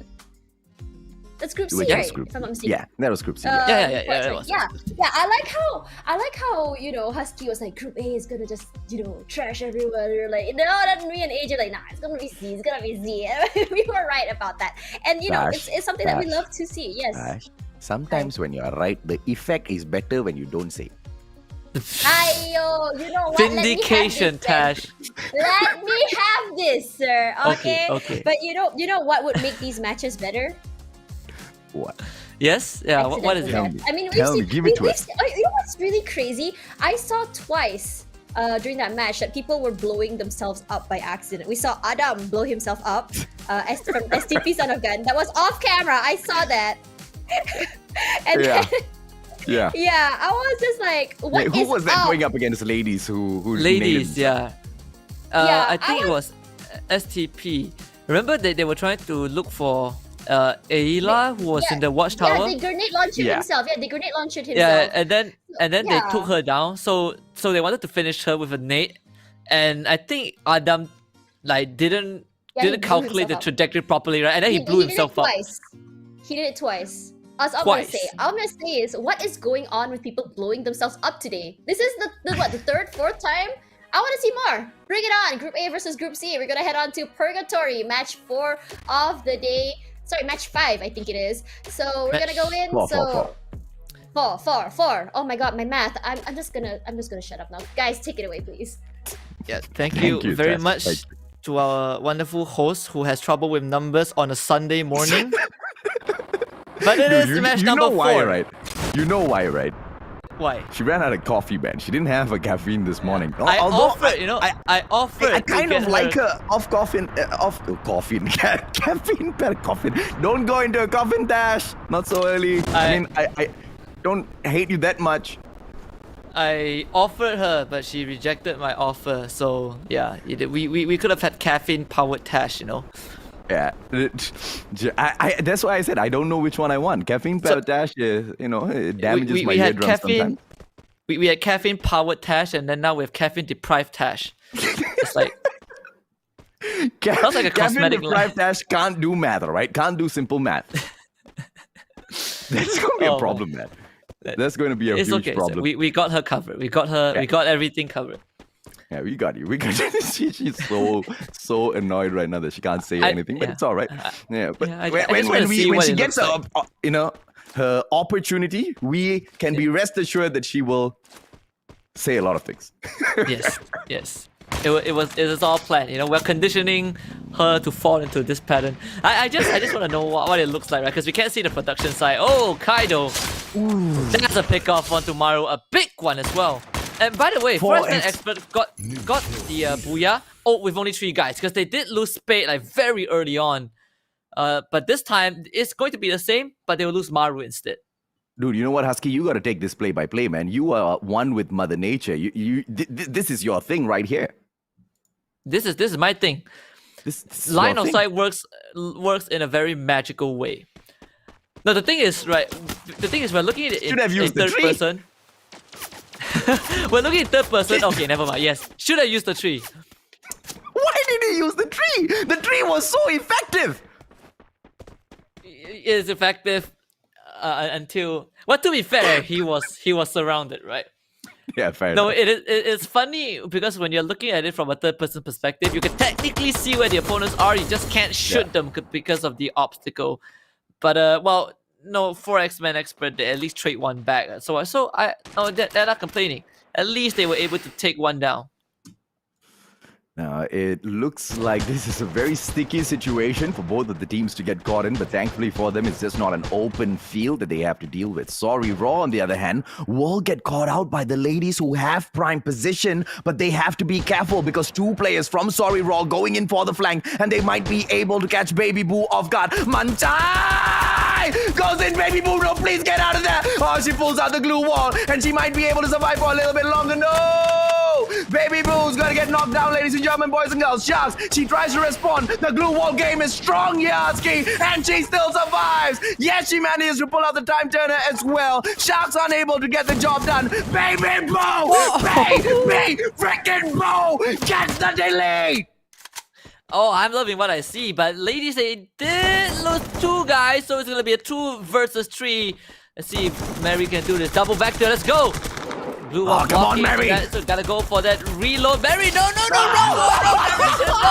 Mary, no! Oh, Why you run jump? around the blue wall. Oh, man. Baby Boo But I also love it. dies. I love it. Unlucky. I love it, ladies. I mean, Okay, to be very fair, if they were Yeah. there slightly earlier to reinforce Baby Boo, this could have turned out way different. Baby Yeah. Boo was she did great to survive for a long time. Like you look at the map and you see that ladies, they are just so far apart. Not really sure what the game plan was, but it was definitely better than last round. At least this time they're playing together. Yeah, I couldn't have said it better myself. I mean, on top of that, that was one of the ways they needed to die in so that they don't make that same mistake again, right? If only, just like Yeah. you've mentioned already, right, Husky, if they had someone to keep an eye on Baby Boo's back. I mean, pull a Geek Fam, man. Why do you think Geek Fam is not showing off their 100% strategy in each and every single one of these rounds? Why are they waiting to just bag that grand prize at the end of the day? It's because, they don't want you to see some of their strategies. But unfortunately for them, they have shown us a lot of stuff that works, right? Even if you go on a 2-2 split, the worst case scenario, you still have 2 players to back each other up. Ladies have got so much further to go, but I love what we are seeing so far. Beautiful spray coming down from Zal, and he takes such a long shot with his SMG. Unreal. Yeah, and Zhao is going to delete Fence over those LT. Not off to a great start. Today feels slightly slower for them, but we have seen them pull out some miracles before. We see Rich Shoot. Rich Shoot right now just looks like the better team overall. But this is their last round of the day, or of the week. Let's see how much numbers they can put out. They're going in for the push onto Skyzo. Flank is pretty far away. And they also caught a cat fix. So this is pretty bad for those LT. And in fact, Rishu just picks them off. I think we've seen this before around this area.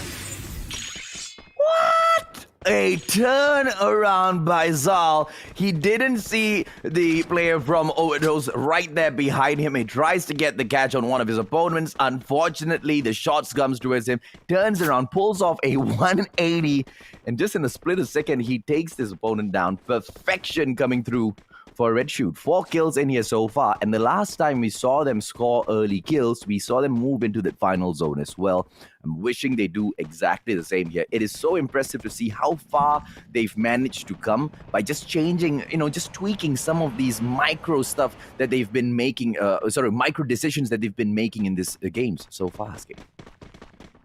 I think Red Shoot are starting to this is definitely Red Shoot playing differently compared to what we see in the first few 2 weeks. I think Red should have tweaked how they approach every single round, and they're doing it cleanly as well. That is the best part about what we are seeing from Red Shoot. They are getting those numbers in.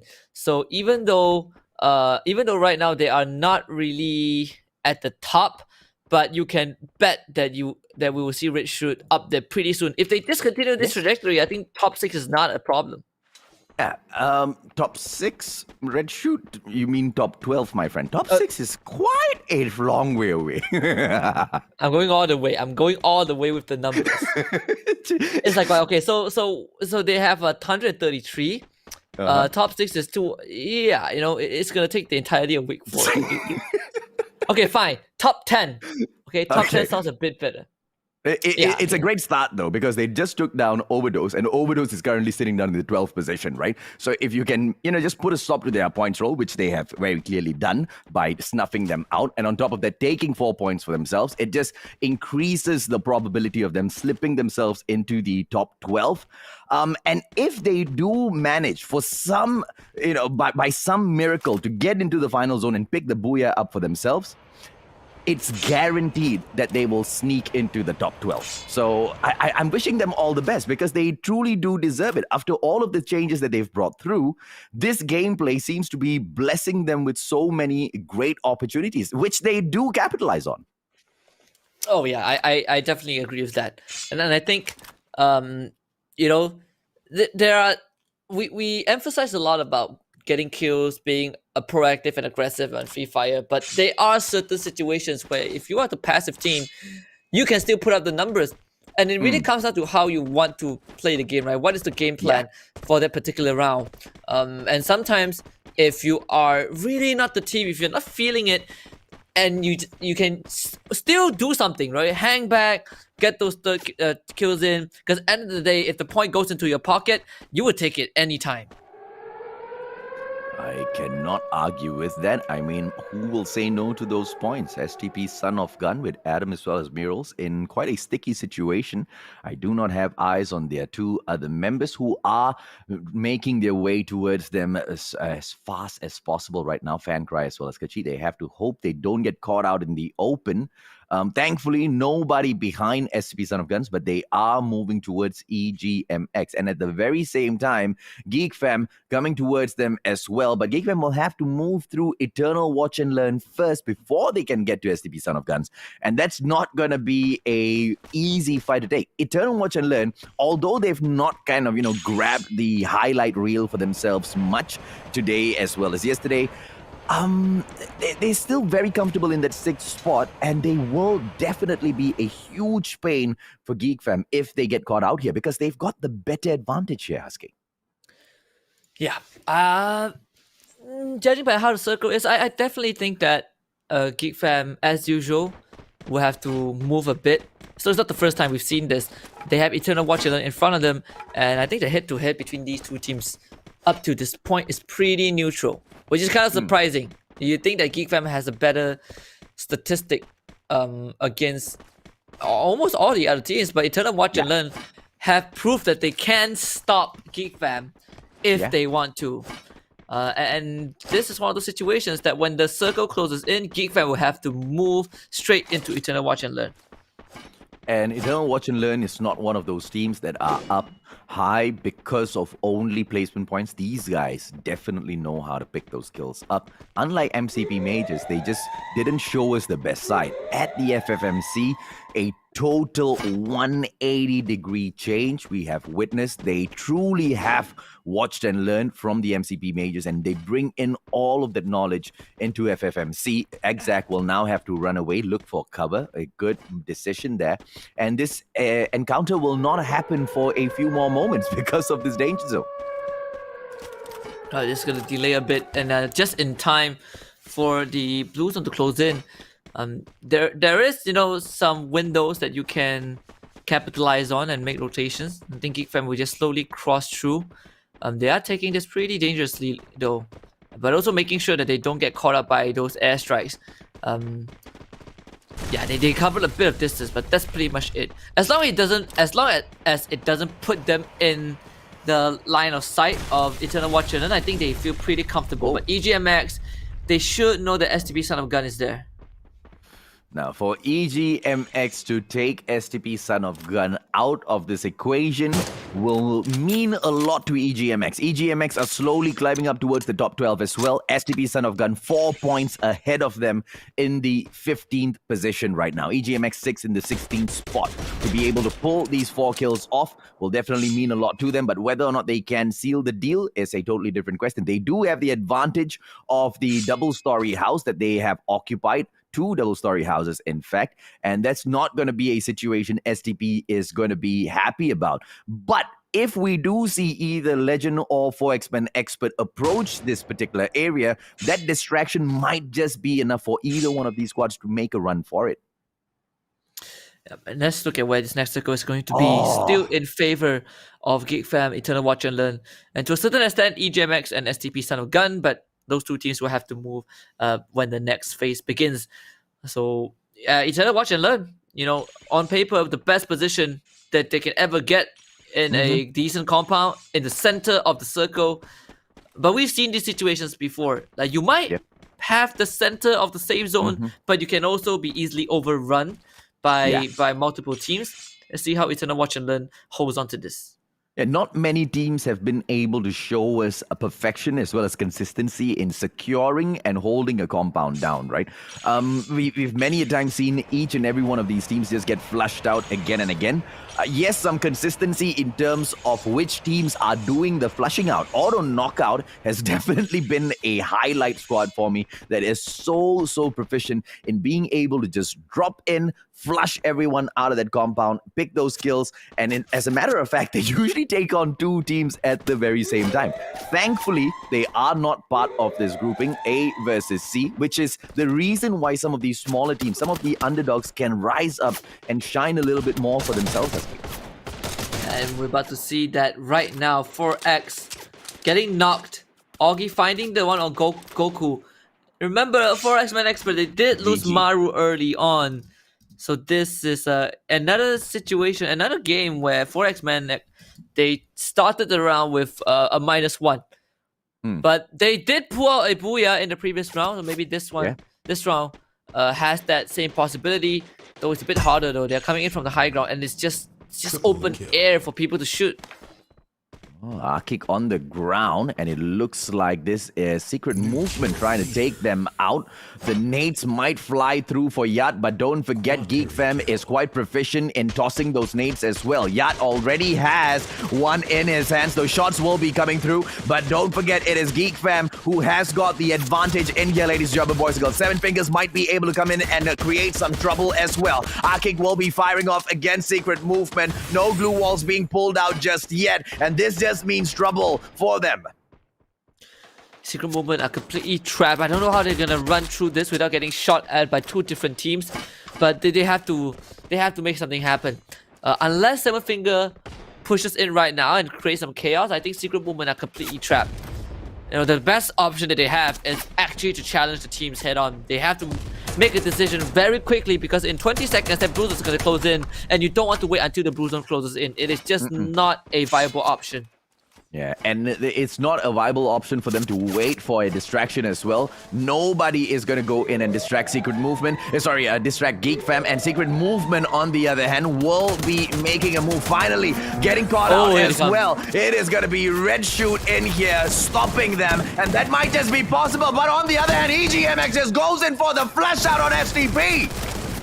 Yeah, and now it's going to be Secret Movement. They made up their mind. They want to take on Red Shoot.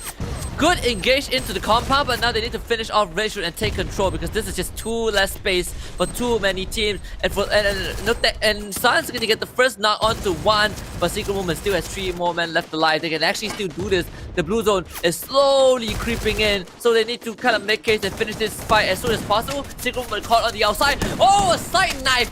Victory takes out Zhao, but is it enough though? Style Point is not going to keep them in this game. They cannot finish off the kill. Victory is going to be knocked down. Rachel retaliating with all their might by 1. He has found the entry, and Secret Movement might just be able to do this. The Blue Zone finally stops, and Secret Movement plant their feet down to get everyone back up, and Richard gets evicted forcefully from their compound. Secret Movement still taking this fight up. The vehicle just in between them as well as the rest of the players. But Red Shoot, beautiful nade dropping through. What an elimination by Kobe, the one and only Yat. Maske off screen takes Reza out with that grenade, and it looks like the flush out. The delete will come through as well. Demon 76 with a very bad miss toss, but he will be able to survive through that as well. The safe zone not with Red Shoot. They will need to make their way in right now. Eternal Watch and Learn with the safe zone, but for X-Men Expert, they are still alive and kicking. Geek Fam not in the zone just yet, as they will try to move in. Secret Movement is coming through to shut them out. 7 Fingers trying to make this difficult for them as well. Is it going to be able to get this takedown, ladies and gentlemen, boys and girls? Shotgun! But he doesn't! Finally, Exact turns around, snuffs him out. 7 Fingers eliminated. Well, we're looking at almost the final circle, and we have 16 left alive. Phoenix just died to the play zone, but sorry, Raw, they're gonna push on forward, and it's now their turn to take on Secret Movement, but oh, good one from 1. He does eliminate Sorry Raw, but he also gets taken down. Geek Fam with 3 men walking into that final circle, and we talked about this Eternal Watch and Learn having the best compound ever, and it is their chance to prove that they can hold on and walk the top. Shoyu takes out Venom, bringing them down to this 3 men, but at the same time, Aki also catches the flank onto Goku. Boys down Shoyu, Goku gets taken out. Eternal Watch and Learn fighting back. Geek Fam with 2 men left alive. It's the battle of the Titans. Eternal Watch and Learn downs Aki as well, and Stack has to do what he can, but he cannot. And Eternal Watch and Learn from start until end shows that they have what it takes. They take this booyah. Oh, after not performing for so long, they couldn't take it anymore. They come right back up. Demon 76 X Boys, Maske X Raja, as well as Venom 96. We saw exactly how spicy they were from start to end. And this was a situation which we thought might come, and might break down a little bit earlier. But thankfully, it happened through to the very end. Eternal Watch and then playing the game of patience. And how well did that pay off for them? Well, it paid off big time. Eternal Watch and Learn. Wait, is this their? I think this is their second booyah. Yeah, second overall booyah. Finally, despite what we see from them and kind of some of the criticisms that we give Eternal Watch and Learn, we can't deny the fact that they are in top 6. They still have those performances to keep them up in the running, and in fact they overtook Team Fast a long time ago, which is something that we didn't talk about. And 4 X-Men Expert, I believe, are on the way to overtake Team Fastkill as well. Team Fastkill's not playing here in Group B anymore, right? So Fastkill's not going to be happy about that at all. I just want to say, when Watch and Learn won that, I was like, no! No offense to Watch and Learn. I love them, truly, I do. But I just wanted to see, Geek Fam kind of like get the... Like, we're trying so hard today. Just give them one, man. Just give them one. They're really To be trying, fair, man. they got one. They got one out of 4. Yeah. They still walk away with something, okay? Yeah. I mean, they come so close today. They're the team that comes so close, but never quite there. They get 3rd place, 4th place, getting lots of kills. It's just like, what exactly is wrong with their recipe to success today? Apa tak cukup? Is it tak cukup asam ke? Tak cukup garam ke? You know what I'm trying to say? Like, what is not enough? But for real, I think though, it's not a question of what's not enough, it's what's stopping them from getting up to the top. And I believe it is the fact that the other teams have finally stepped it up. And it's not just the top flight teams that have stepped it up. I mean, look at the rest of them come through and shine as well, right? 4 X-Men Expert, they were somewhere in the middle, but they are sick and tired of being in the middle. They are slowly making their climb up to the top as well. And even that is such a huge pain. I mean, one final member managed to get taken down, but that was just such an unfortunate situation because he got spotted out by Geek Fam towards the very end, right? But if only he had managed to survive a little bit longer, we might have just been able to see them steal it away. And for X-Men Expert, it's not just about the surprise gameplays. They have successfully plotted and executed everyone on their path towards that final zone. Yeah, I feel like one thing about 4X-Men Expert that we didn't really took into consideration is how that their individual skills, how they will go around it, and everyone is contributing to kills. It's not just one person carrying it, and that's how we love to see it. Sorry, Raw today. This is a really good match between ladies. This is one of my proudest moments for ladies, I'm gonna have to say, because usually they're mostly like, oh, we see them, we try and kill, it doesn't work out, we run. But they fought till the end, and I love seeing that. Yeah, I agree. Even though they got knocked out, I hate to say it's kind of like a projected result, but they definitely put a much better fight, right? And now the only thing that I wish they would improve in that situation is that they played together a bit more.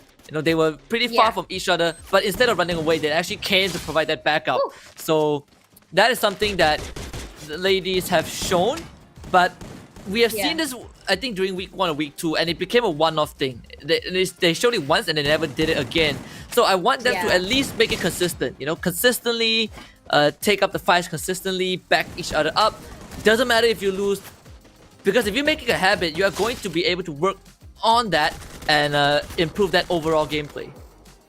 Right. So just now we saw Seven Fingers also surviving quite a long time, like 7th place this time around. I think their performance today is far superior to when they were playing throughout the entire tournament. Now, all I want to see from them is just one booyah, and it will just completely make my day. And that final round, that final circle was one of the most intense I've ever seen. It was more like it could be anyone's, but it went to Eternal Watch and Learn, and honestly, well deserved how they maneuvered around there. So for now, let's have a look at the round standings. We see here Eternal Watch and Learn with 19 points, 7 kill points with 12 placement points, and is honestly one of their better games so far, because they're mostly either getting knocked out early or somewhere in the middle, and it's nice to see them finally up here on the rankings with 19 points up there. So Geek Fam number 2, so close yet so far with 15 points and only 7 points behind, is Sorry Roar, and they are, well, we've said that they have been improving every week, and it's for sure, you can see their curve still going up today. First match, I think it's the second match for today,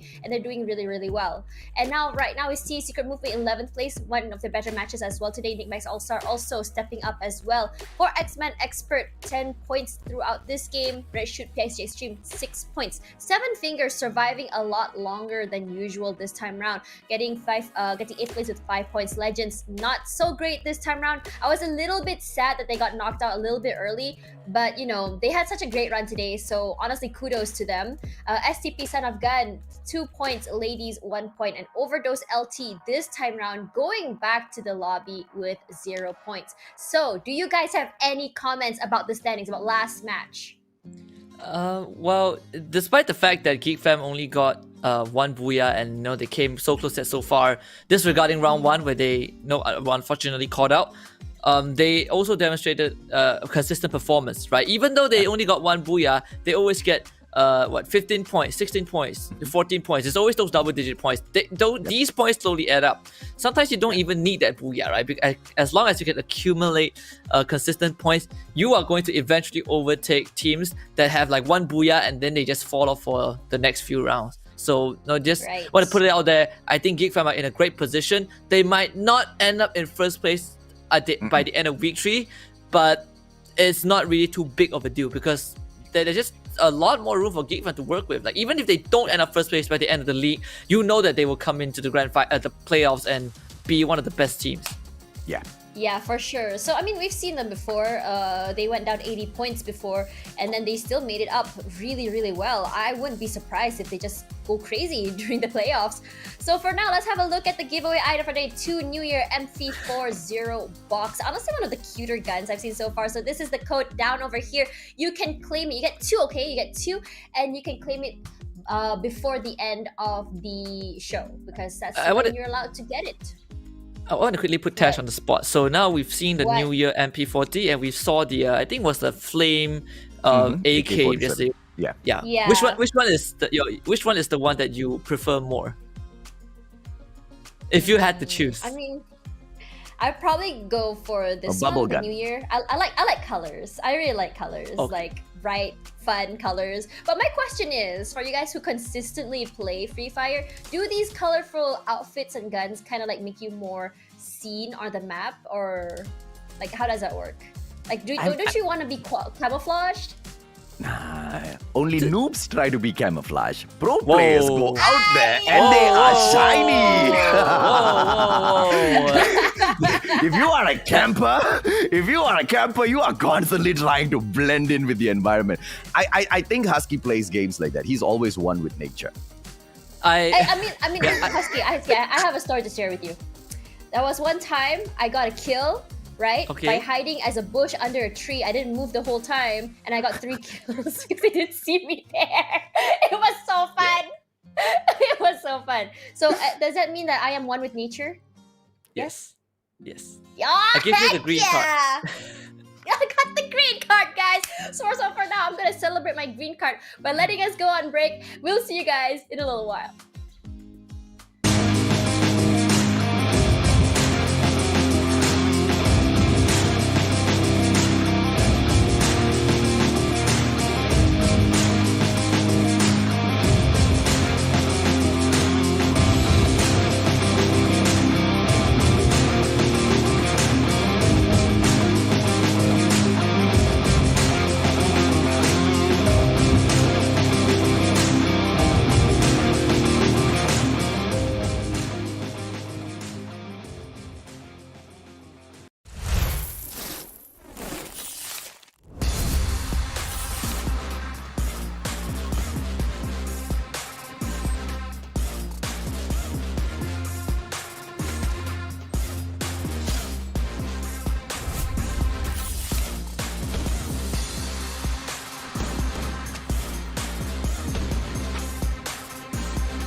welcome back to FFMC 2021. I'm your host for today, Tash Buddy, alongside Mustachio, AJ, and Husky. So for now, I just remembered something that happened in the beginning of your cast for your last game.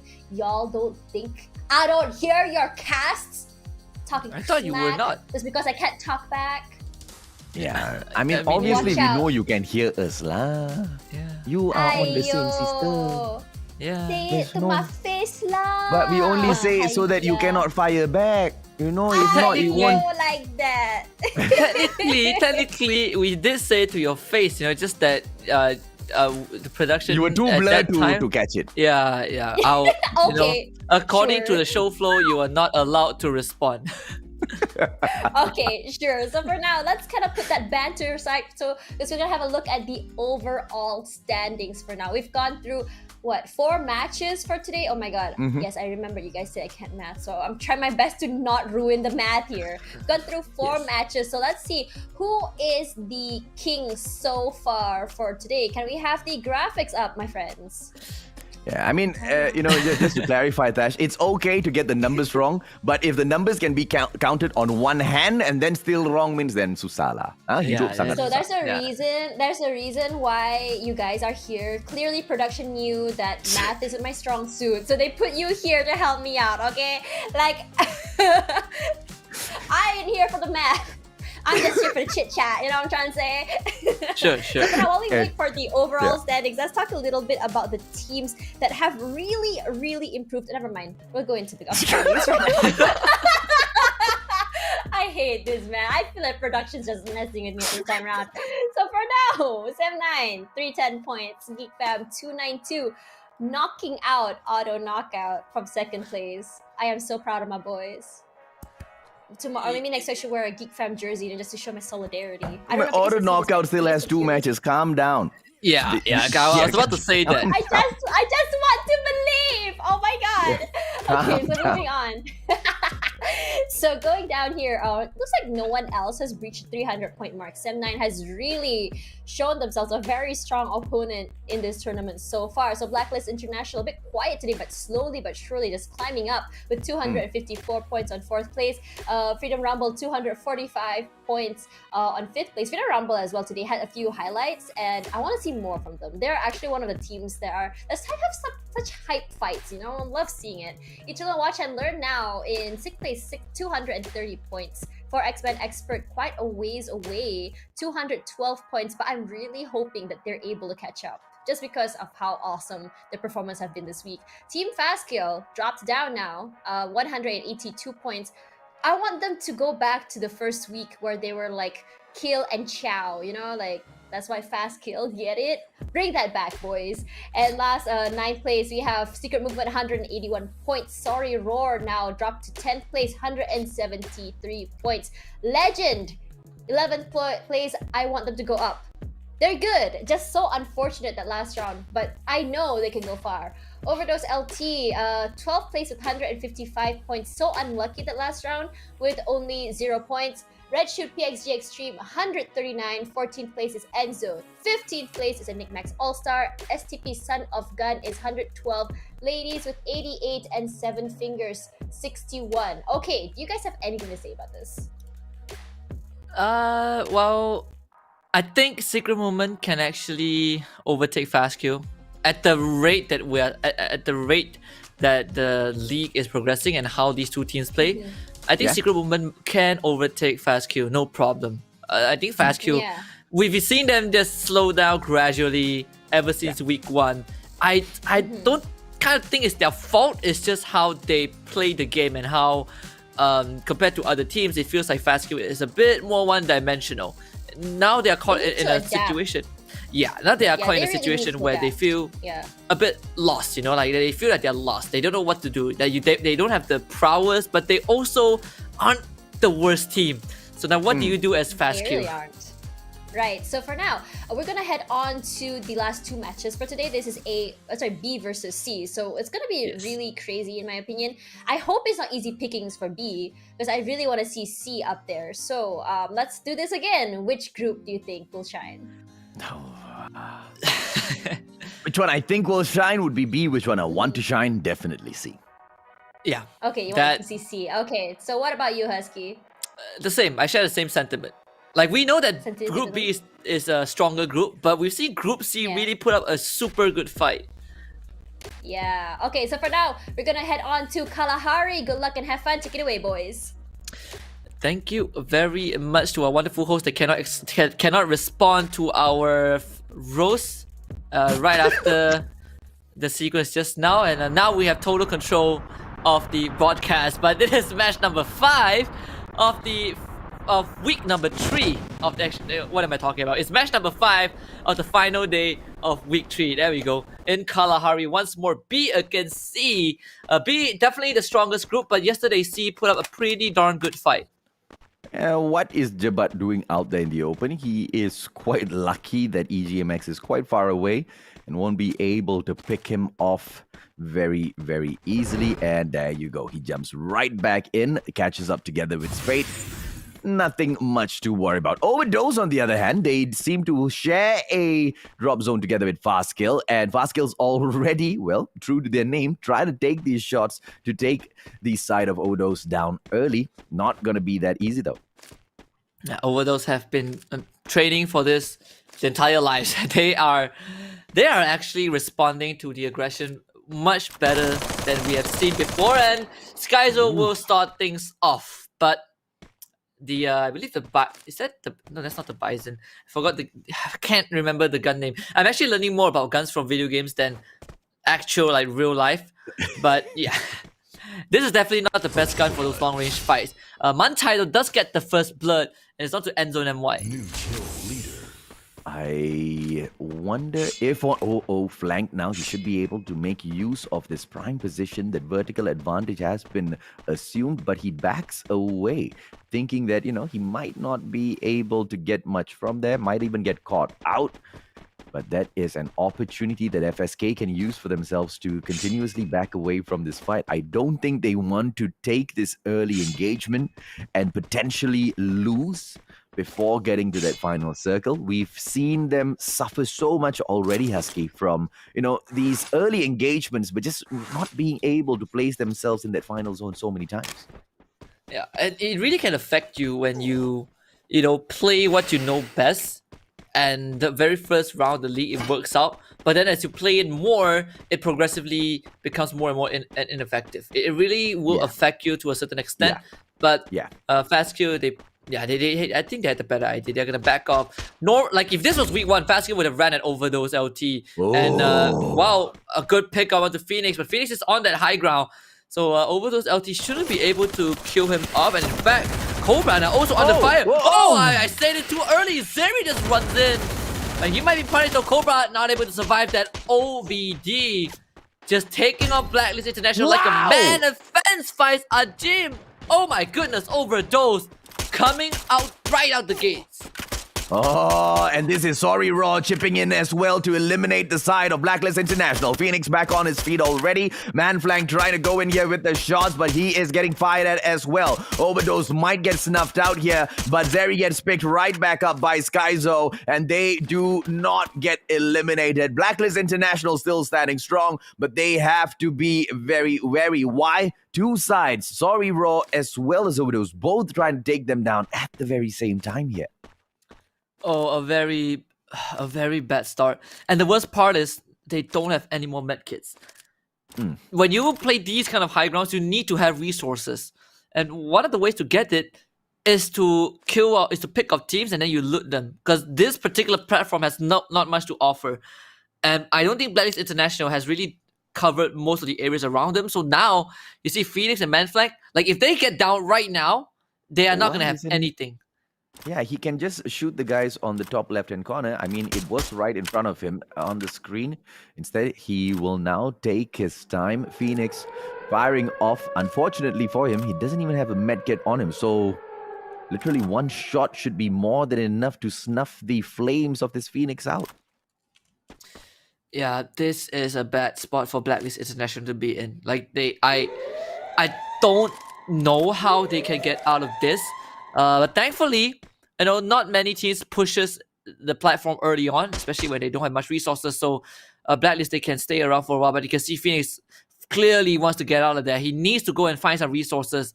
And I think that is one of the best moves that they can make. Manflang also joining him, getting out of there, putting some distance between them and other teams is going to keep them alive for a bit longer.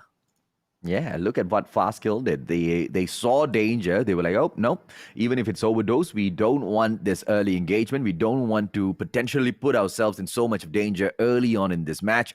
And they back away so far away from this dangerous zone. But, they have to stop, though, because if they do continue on the trajectory and if auto knockout stops moving, they are probably going to get stuck in a fight that they do not want to get involved in.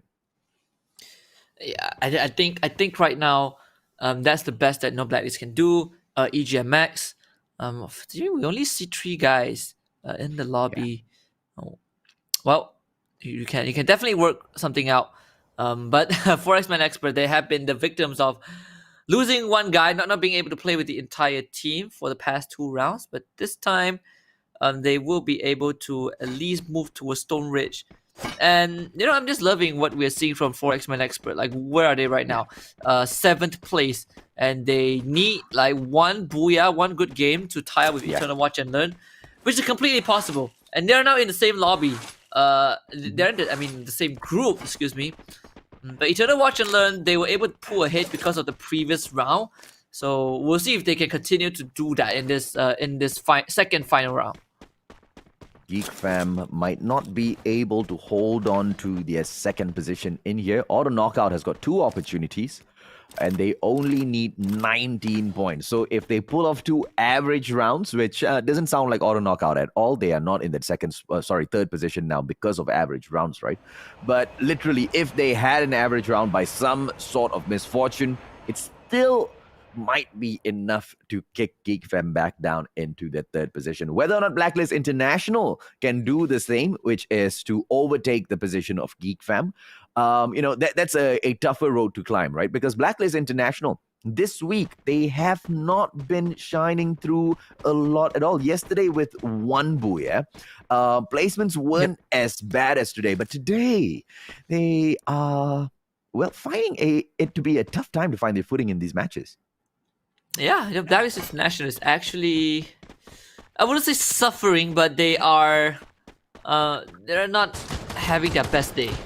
And I think it's just, other teams stepping up, right? A lot of these times when we look at a very good team and then suddenly they have a bad start, usually it's because other teams are finding those opportunities. And STP Son of Gun taking on Fastkill. STP Son of Gun, they do have the advantage. They can gatekeep Fastkill, Team Fastkill, if they just play properly. Because Team Fastkill, they'll have to tank this blue zone.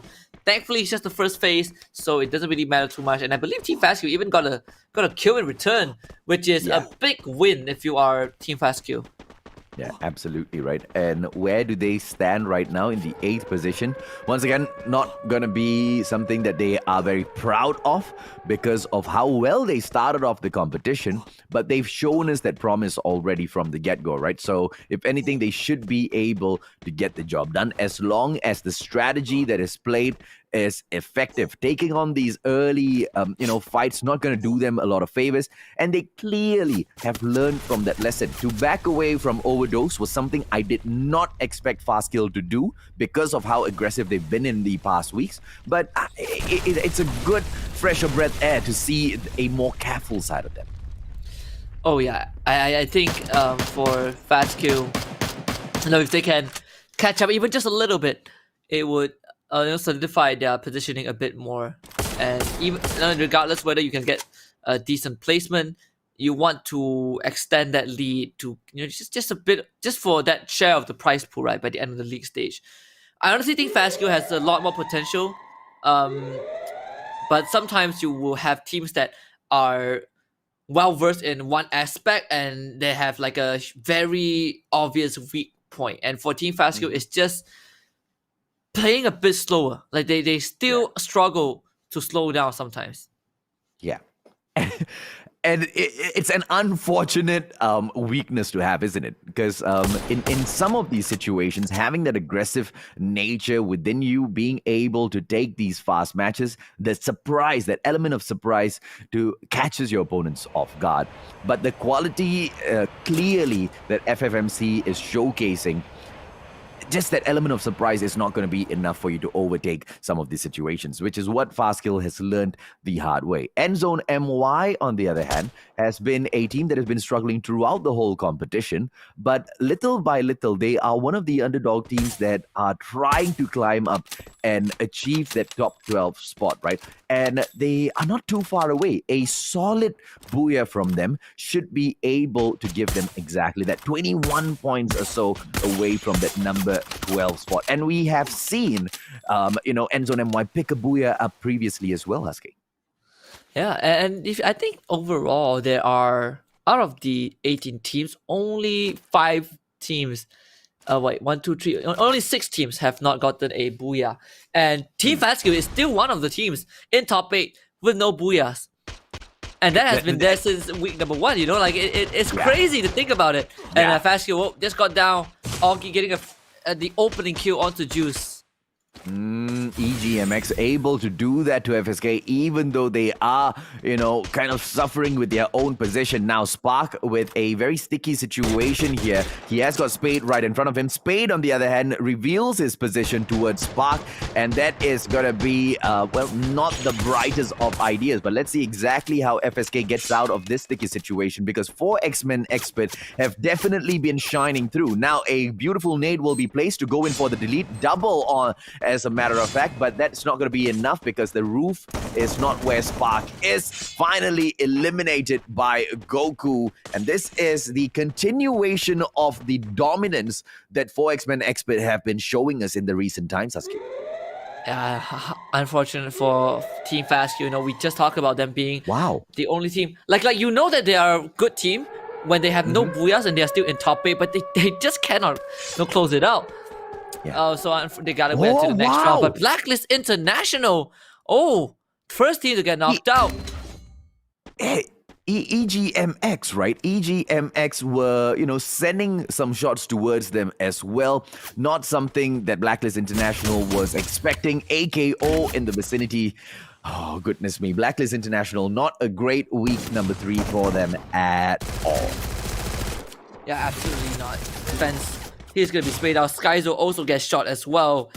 You can see that the big dogs are starting to join the fight. 7-9 eliminates the entirety of EGMX. And because of the circle, everyone on the top platform will have to evacuate. But OBD, every time they jump down, they jump straight into the Lion's Den. And there's nothing much that they can do. STB Son of Gun, they've set up their lair there.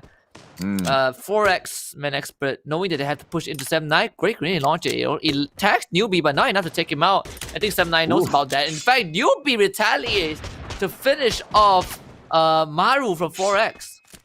Well, let's see exactly what Jabat will be able to do. He pulls out his double vectors. Newbie right there in front of him. Sprays him down. Manages to get the takedown. No. Newbie, unfortunately, he grenades launches himself. Knocks himself down. The delete just a little bit too easy. But Zen OP is there to pick the pieces up for his team members. Jabat gets knocked and then deleted. Spade as well as Goku. What can they pull off for themselves? Mr. D gets taken down by Spade, who continuously brings on the fire for the side of 4X-Men Expert. Goku shutting down the gap between himself as well as Mr. D, bringing the sniper up close and personal, but Zen makes him pay for that.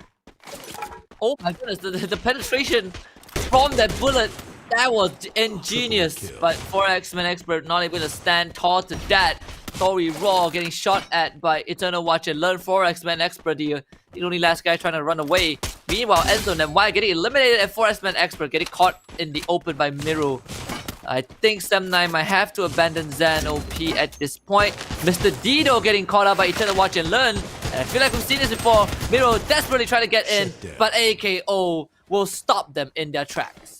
Yeah, unfortunate for 7-9, but that's enough. They've done enough to widen the gap between themselves as well as Geek Fam, who's currently sitting down in that number 2 spot. Auto Knockout will definitely be coming for the throats of 7-9, but unfortunately for Auto Knockout, to challenge for the throat, to challenge for the number 1 spot, they still have to face 7-9 yet again. There's no if, buts, or maybes about that. No running away. Venom 96 right now going in for those shots. Lemons will get taken down, and the delete will come through right for Eternal Watch and Learn. Auto Knockout not having a great time here because of the positioning that they've managed to move into.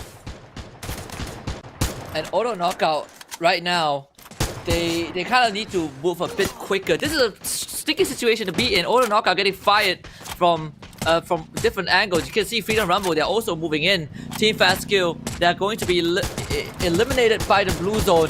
Cap does get a kill, I believe, onto AKO, but Roy will strike back, being the only one left alive, taking on the rest of the teams. I don't know if they can do that. Eternal Watch and Learn still standing strong with all 4 men left alive, and it feels like it's only Freedom Rumble who can stop Eternal Watch and Learn. But Freedom Rumble also pretty much crippled under heavy fire. This is gonna be the last circle in 20 seconds. Demon gets knocked. Raja with the nade. Not enough to take out Cap. The Eternal Watch and Learn, they're gonna start losing numbers because Freedom Rumble, they're coming in hot. Okay, now let's see exactly what Apam will be able to do. Beautiful nade being tossed up, but Kaji's not going to be affected by it at all. The next zone will be found out in about 3 seconds. Which squad here will get the one-up? Which one will be able to get the advantage on their side, ladies and gentlemen, boys and girls? Well, we will just have to see, because this is the end of the game. Venom 96, he is on the ground. No one's going to be able to pick him up. Maske will get left out as well. Raja jumps in, and he is the only one left, Oh my but goodness. he'll get snuffed out as well. Beautiful play by Freedom Rumble. Raja manages to knock down Fancry even after he has been taken down. But enough has been done. Freedom Rumble, get it done, Husky. What a round from Freedom Rumble. You see the patience and discipline from the team. They just wait. They wait until the final moment. They knew that they had this in the bag, and all they had to worry about was Eternal Watch and Learn. But because of where Freedom Rumble was, they were the first team to get into the circle, and Eternal Watch and Learn, they all just got taken out by the blue zone. So what a booyah from Freedom Rumble. And you know, from the score, the total leaderboard, you know, the overall score, with this booyah, Freedom Rumble actually overtook Blacklist International, and now they are in the 4th place. And if they continue this result for the final round, they're gonna end up in top 4 by the end of today. Absolutely. Yes, exactly. So for now, guys, was this something you expected? I mean, this was all Group B coming toward the end there, but did you expect Sem9 to be knocked out so early? It I kind mean, of, it wasn't like, very early, right? It was kind of toward the mid game, right? Yes. Towards the end, they survived in all the way, but unfortunately the zone was just pushing them. They couldn't tank the damage from the zone because of how late into the game it was already, and it was just positioning at the end of the day. RNG does play its part in Battle Royale. We've touched on this point quite a number of times, but it's the teams like Blacklist International who read the maps really, really well and maneuver into those prime positions to get themselves those booyah. That's the winning strategy that we've been able to see. But this time around, Blacklist International getting snuffed out so early on, not able to do much at all, guys. I mean, if you think about it, it's happened quite a few times. It's not their fault. RNG, as you said, makes their play, but also when you think about how other people are outplaying them as well. Like, one thing about Blacklist International, I believe, is that I wouldn't say they're by the book, but they're very calculated in a way. Like, if one thing goes wrong, everything goes wrong for them. You know what I'm trying to say? So like FRU, seeing them get like 2 booyahs today was honestly such a treat. I love seeing them play.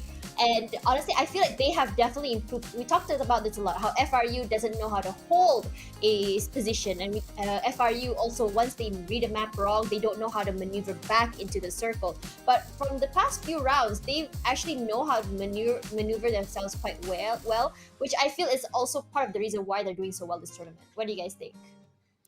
Yeah, I mean, Freedom Rumble has this very interesting transformation. It's like a metamorphosis where they went from MCP meme team to FFMC dream team. You know, their aggression is more calculated. Their aggression is more well thought out. They are not just running it aimlessly and, you know, dying for no reason.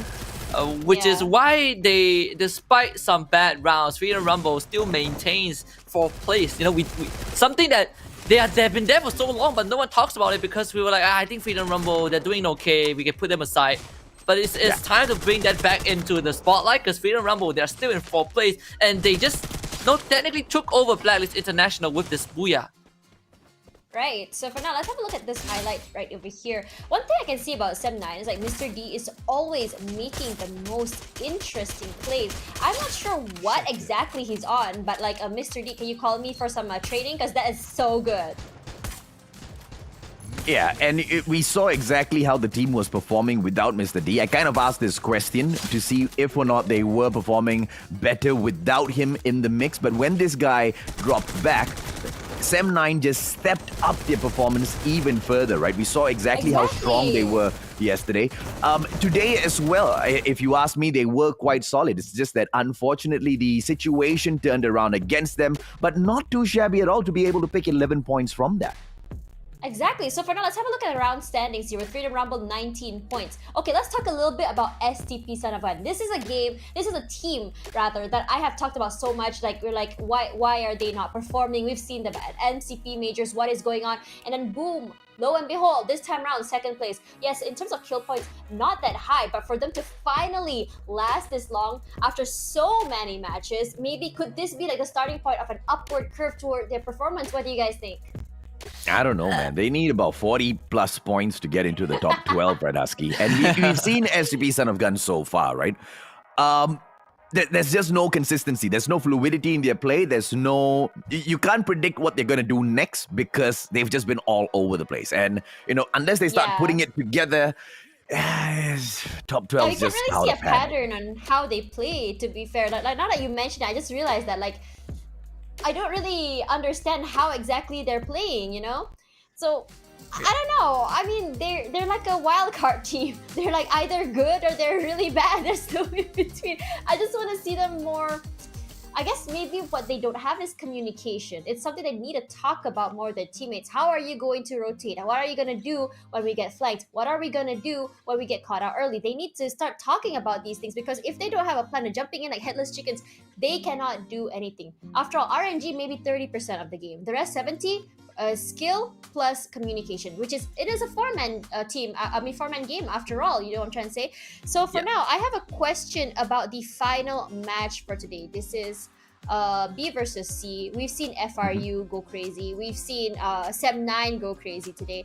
If you could have any team go crazy during this final match, who would you want it to be?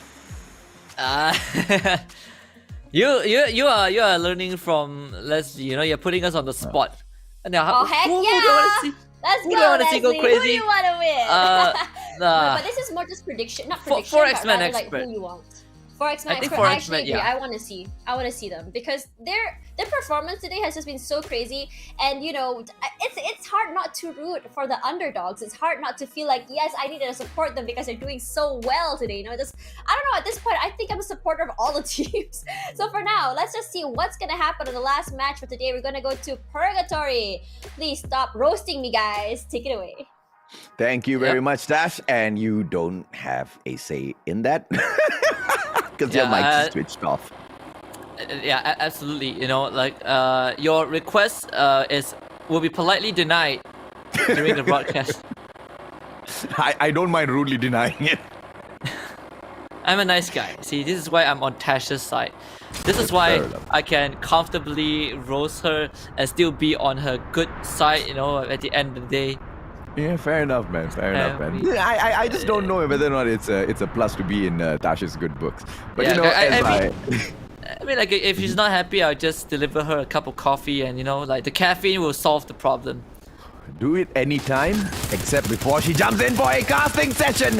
It is going to be Sem9 taking on the fight against Fence and a beautiful drop onto Skyzo. But will Mr. D get taken down? Yes, Fence is able to do that. The time turner seems to be the absolute perfection of a tool to use in that situation. And Mr. D does not want to come out of it unscathed. The guy gets eliminated. Skyzo, on the other hand, is on the ground and is picked up. That pretty weird interaction. I thought Sem9 would have brought a bit more fight to it. I guess not. Endzone MY now. EGMX in their crosshair. V2 just throw up the glue wall to block out the window, but he has no idea that that glue wall has a gap, and he's gonna lose his life. What a callous mistake to make. I mean, of all the things to do, to not notice that gap is unfortunately a very, very silly one to end up making. Reza, beautiful with the time turner, buys himself a couple of extra seconds to heal himself up as well. But is that gonna happen? As it's now end zone MY receiving a couple of shots to the side. I wonder who it is firing. It is the rest of the team members of EGMX. Augie is in here to save his team member. Yeah, wow, Enzo and MY, they should be able to pack a few more, and yes, they do, but EGMX not done yet. Look at what Augie has just did. Takes down Cloud. I have no idea how he got that shot, but thankfully there's a glue wall, and yeah, Augie, he's gonna hover around a bit longer. There, and actually comes to the flag. Oh, Forza! Oh, just as I said, they actually have the high ground. Beauty, man. I mean, they've got both the high ground all around end zone MY, and they have to continuously revive their team members here because the side of EGMX is not giving them room to breathe at all. Case is going to be keeping an eye on the outside region. Augie, as he tries to close the gap down between himself as well as end zone MY, and the entrance towards this trailer now has been blocked off by the glue wall. Are we going to be able to see Augie go in here with that perfect nade? That's why you see Endzone MY removing the glue wall from the equation. They don't want to get stuck in here as the nade comes flying through. But at the same time, EGMX not aggressing forth. 2 players now. It's a 2-on-2 situation. Mexican standoff with just the wall between them. And Space wants to go for this kill. It is a bit of that weapon retaliation from Kachik. Pretty darn good. He actually down Space. Oh, what a great finisher from STP Sanogan. They are not out just yet, but for X-Men Expert, we know how good they are as EGMX at the same time. Just a completely wipes out end zone MY. Kachik loses his head as Maru comes in, and he's gonna slowly go for the push. And he knows that Adam is there. Adam peeks out, but he does not have enough health to stand up against 4X. Isn't this the second time EGMX has taken down Endzone MY? I think so. Back to back. Yeah. Crazy luck. And once again, that's exactly what they need. EGMX is in the 15th spot. Endzone MY just right in front of them at that 14th. And they need about 14 points in total to overtake them. I don't know if or not this particular final round will be that round where they will overtake Endzone MY though, because once again, Group C going up against Group B, not the best of concoction for these smaller teams to, rise up to the occasion in. But, that being said, Group C did manage to shine through yesterday, Aske. Well, it's something that it's like we know that Group C is going to shine. It's just the degree of how much they show us. But I'm already convinced. It's just the first week of the group shuffle, and I'm already convinced that despite Group C kind of having the teams that are probably more underwhelming compared to the first two to the other 2 groups, but collectively, I think the performance, I would argue is better than Group A to a certain extent. Yeah, I do not disagree with you at all. Sem 9 here with Newbie as well as Miral making a very, very interesting approach across the river towards Crossroads. But unfortunately for them, 4X-Men Expert are on the way to meet them. Let's see how this is going to turn out for X-Men Expert so far. Spade has been having a rough day. Like him and Maru has been like the first guy to get picked off, but it's just how things are. We know that 4X-Men can hold their ground, and in fact, I think you just compared 4X-Men to how they were during week 1 and week 2. 4X-Men would have been like the first few teams to get wiped. Yeah. But now they are fighting, like they're actually taking on the top dog. 7-9 passing through. Wait, just one guy? The rest of 7-9 is still coming in. Oh, get out, newbie, get out! One more shot towards him. Ooh, terrain helps him out and he survives. What a chat. That right there. That is confidence right there. Well, if it works, why not pull it off? Jabat, Maru, as well as Blacklist International now. I thought for a second there, Auto Knockout was in the same vicinity, but thankfully they are not. Wait, Cobra died? What? I didn't see that. I totally missed that. Yeah, me too. Me neither. Oh, I wonder what happened. it's a slow day for Blacklist International. It's the Sunday vibe. We don't see a lot of teams holding onto the moat house anymore, eh? Actually, don't. It never really was like the hotspot. Like, remember the few times we got to see Moat House back then and now, is that whoever is at Moat House, sure, you will have like a full area to yourself, but the problem starts when you need to start rotating. Yeah. And it becomes more complicated if someone else decides that they also want to go to Moat House. Then you're just in a huge in hot water. Like, Moat House is such a weird place, you know. Like, it's such a weird place. Like, it's like a lone island. Do you want to be there? Like, there's very little chance that the save zone would end up at Moat House anyways. Yeah. And we've kind of seen some of these situations where high risk, high reward, some of the teams do drop into Moat House. And because of the feelings that, you know, all of the other teams kind of share with you as well, Aski, that, you know, why would anyone want to drop into Moat House? That is the biggest motivation of all, because they don't want to share any of these drop zones. And if that is a spot that not many of the teams want to focus in on, it can definitely be exploited. But of course, we don't see that through in here. Like you said, a very slow match on the start, but these slow matches build up towards pandemonium to the very end, which I am not a huge fan of at all. I mean, as it is, battle royales are difficult because of so many players on that field, and you don't know which side to look at, right? And on top of that, you squeeze in all of those players into one final zone and have them shoot each other. Yeah, it's just crazy, man. It's like war, right? You know, like, it's like war between 10 nations or more in one spot. Well, exactly. But instead of like having a full army, this is like the representatives, right? The elite soldiers of each nation. And you can and you know, by some international law, you can only have 4 on one squad. I wish it could be the international law for us to send our politicians. Okay, Whoa, let's change the topic before we go.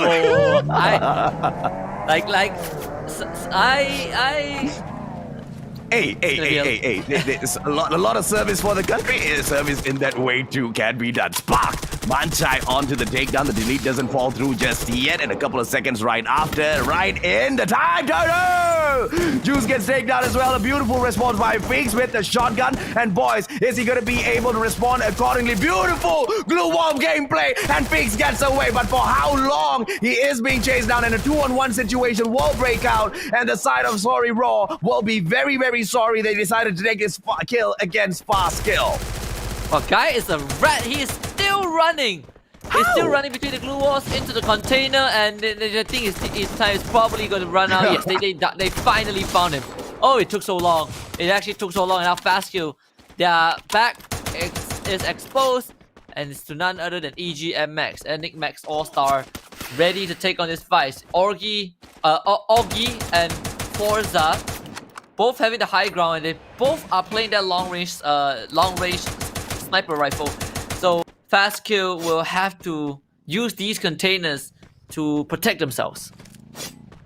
The containers will be more than enough at this very moment, and the only team they have to kind of worry about is the EGMX, which Spark now is going to scout out, but that might not be the best of ideas, because if EGMX does decide to toast his bike, this is an even worse team to get caught out by. Freedom Rumble, and I don't think Fast Kill knows exactly what they're getting themselves into. Spark getting out of there in the nick of time. Danger zone, and they will not want to mess with Freedom Rumble.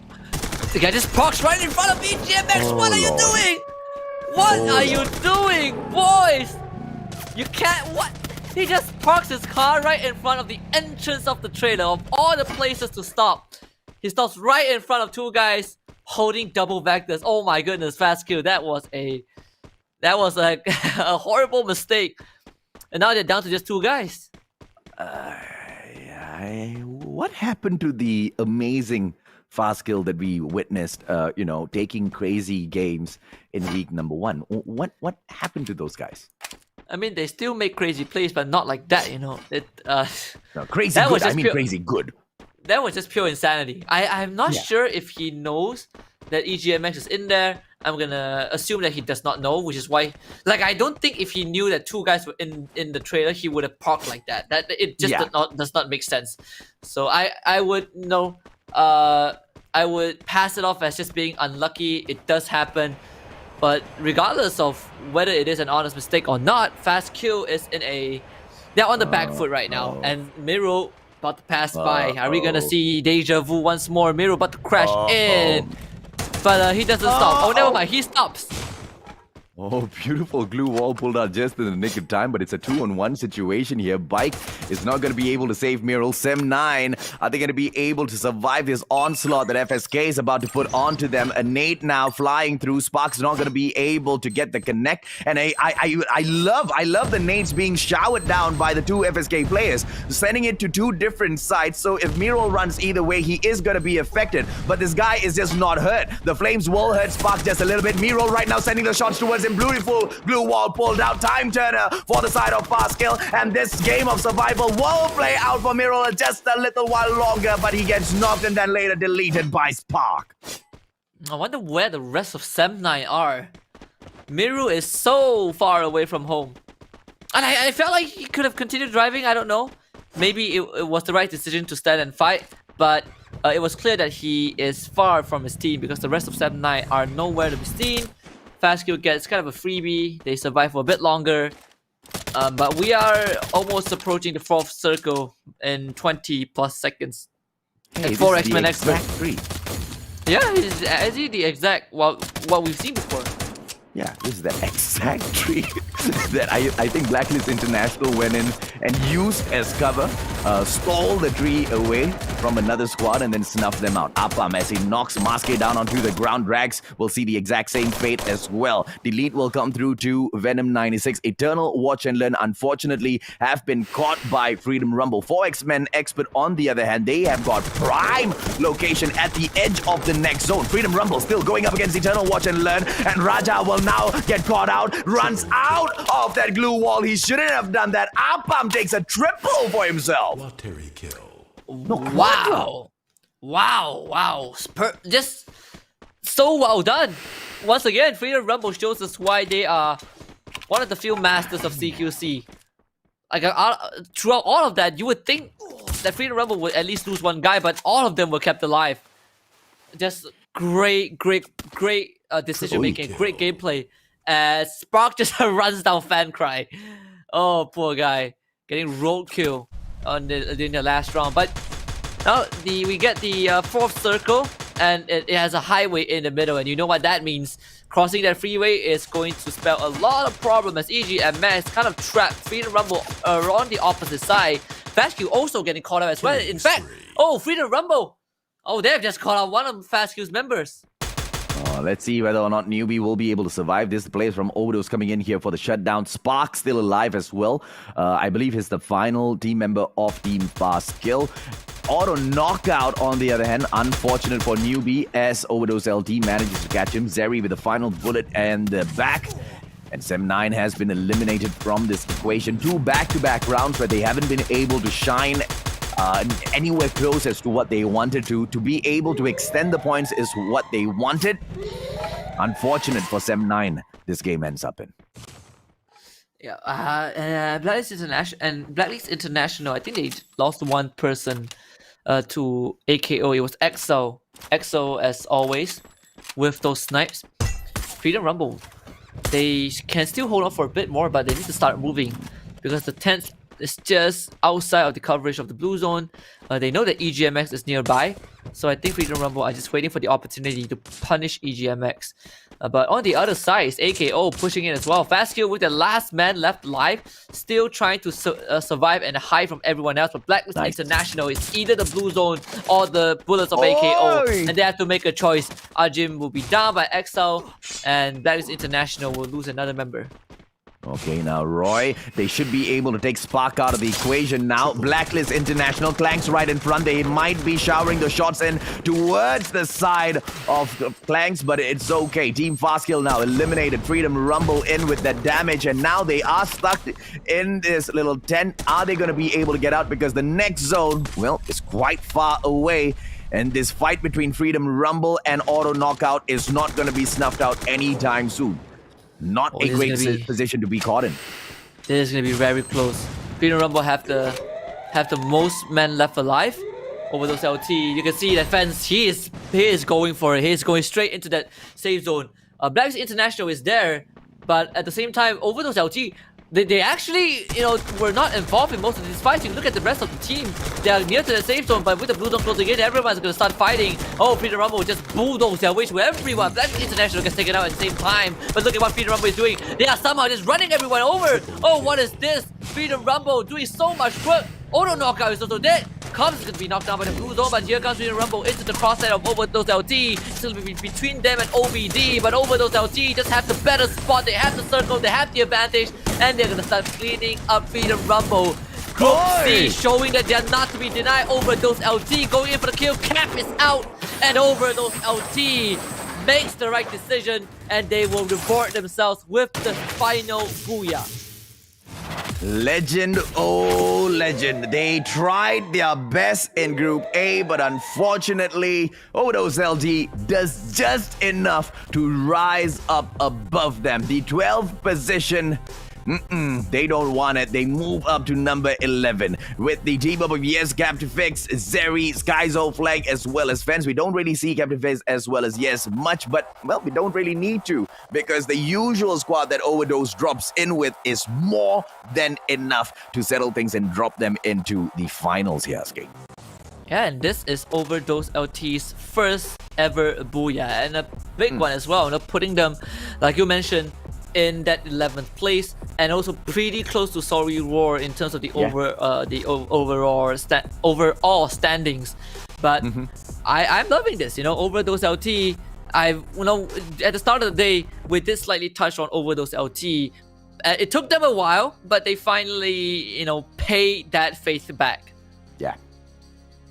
Okay, so that was the final match of the day. Group A versus Group C. Why are you laughing? Why? I can't say it on live stream. I'll tell you later. Oh my god. Okay, so for now, what is this? I'm just making you nervous, Dash. I mean, you said we're not allowed to burn you when you're not on screen. When you're on screen, I disturb you on screen, lah. I was like, did I say something wrong again? Did I say Hadouken by accident again? I'm just not sure. Wow, way to ruin my entrance. Thanks, AJ. Thank you for that. Welcome. Okay, You're so welcome. I just want to talk about that match earlier. Was AKO a team with only 3 members that round? Did they only have 3 members? Yeah, I noticed that. I think so. I think it's AKO. They only had 3 members, and they survived I think so it's long. either Is this them. real? It's No, it was either them or AKO, 7-9. because- It's AKO, right? Yeah. It's AKO. What? How are they able to play that well with just 3 players? Imagine if they had 4. They could definitely have gone further. But I am really curious as to why they only had 3 players. What the hell? Also, another thing. FRU, at the last part there, they made a hella bunker with a tent. Like blue walls on the both entrances. I was like, are you guys trying to lock yourselves in there? What is going on? So like, from a caster's point of view, I'm just curious. Is that a good strat? Like, why did they do that? It's a good strat to hold, but when the circle starts coming in, you have to just get out. It does buy a bit of time for you. A lot of times you are worried that a stray grenade might take you out. But what Freedom Rumble did was actually understandable. They want to bunk themselves in and to make it life hard for other teams. But you also saw what happened, right? We have 3 squads around the area. And what we saw was when the circle closed in, Freedom Rumble, everyone started running. And for some miraculous reason, Freedom Rumble was able to just bulldoze their way through, which should not have happened, but they somehow did it. Yeah, I just want to talk about Freedom Rumble just a little bit.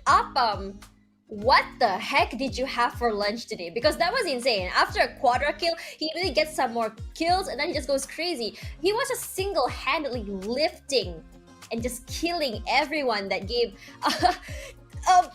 What? Okay, I'm sorry. He Can had an someone appam. explain to I'll all tell the- you. I'll tell you. Okay, he ate an Yeah. appam. That was your question, right? What He did ate he an eat appam, this is morning? He ate an appam. That's what he did. I should Pal probably appam, start milk that. appam. I should milk appam, Okay, after this, Yes. I'm going to take myself a milk appam, and hopefully, I'll be a Free Fire pro after this. So for now, I also want to talk about Blacklist International. Cobra has been dying quite early today. Like, he's always one of the first members to go first. Is it because he is miscommunicating with his teammates by rushing in first without backup, or what exactly is going on? Because it seems like all the deaths happen off screen. Do you guys have any idea what's going on? You answered the question, Dash. It I happened mean, yeah, on screen. but I'm not sure. Who knows? Did you guys see something I didn't see? I don't know. Hey, You guys what are, we like, see is what you this is see. the- If we had I seen know. it, but it's okay. I get where you're Oh coming my from. But it's goodness. just Yeah. unfortunate luck, right? Just unfortunate luck. Yeah. RNG, yes, it plays its role, but positioning, placement within the zones that Blacklist International chooses to take over. Kind of puts them in that sticky situations because their strategy to move towards the next zone from time and time again has been failing. They keep getting caught out, and I don't know whether it's just absolute bad luck of the day or the team's just not feeling it for the day. I don't know. I just feel like they're not really themselves today from how they fight. They're letting like smaller teams kind of like mow them down as well. Not saying that the smaller teams do not deserve to mow them down. It's more of like, in terms of gunfight, I know that we've seen Blacklist do some pretty impressive and pretty crazy things. So, the standard that I put on them is not being reached right now. So I'm just very, very confused, I guess, what it is. But yeah, that was today's match. So what did you guys think of today's match? Was it something you expected, or was it like, did you guys kind of like expect it? I don't know. But for me personally, I think it was very unexpected. I'm just answering my own question first before I pass it to you guys. I Can like see it. that. I like it a lot. Yeah.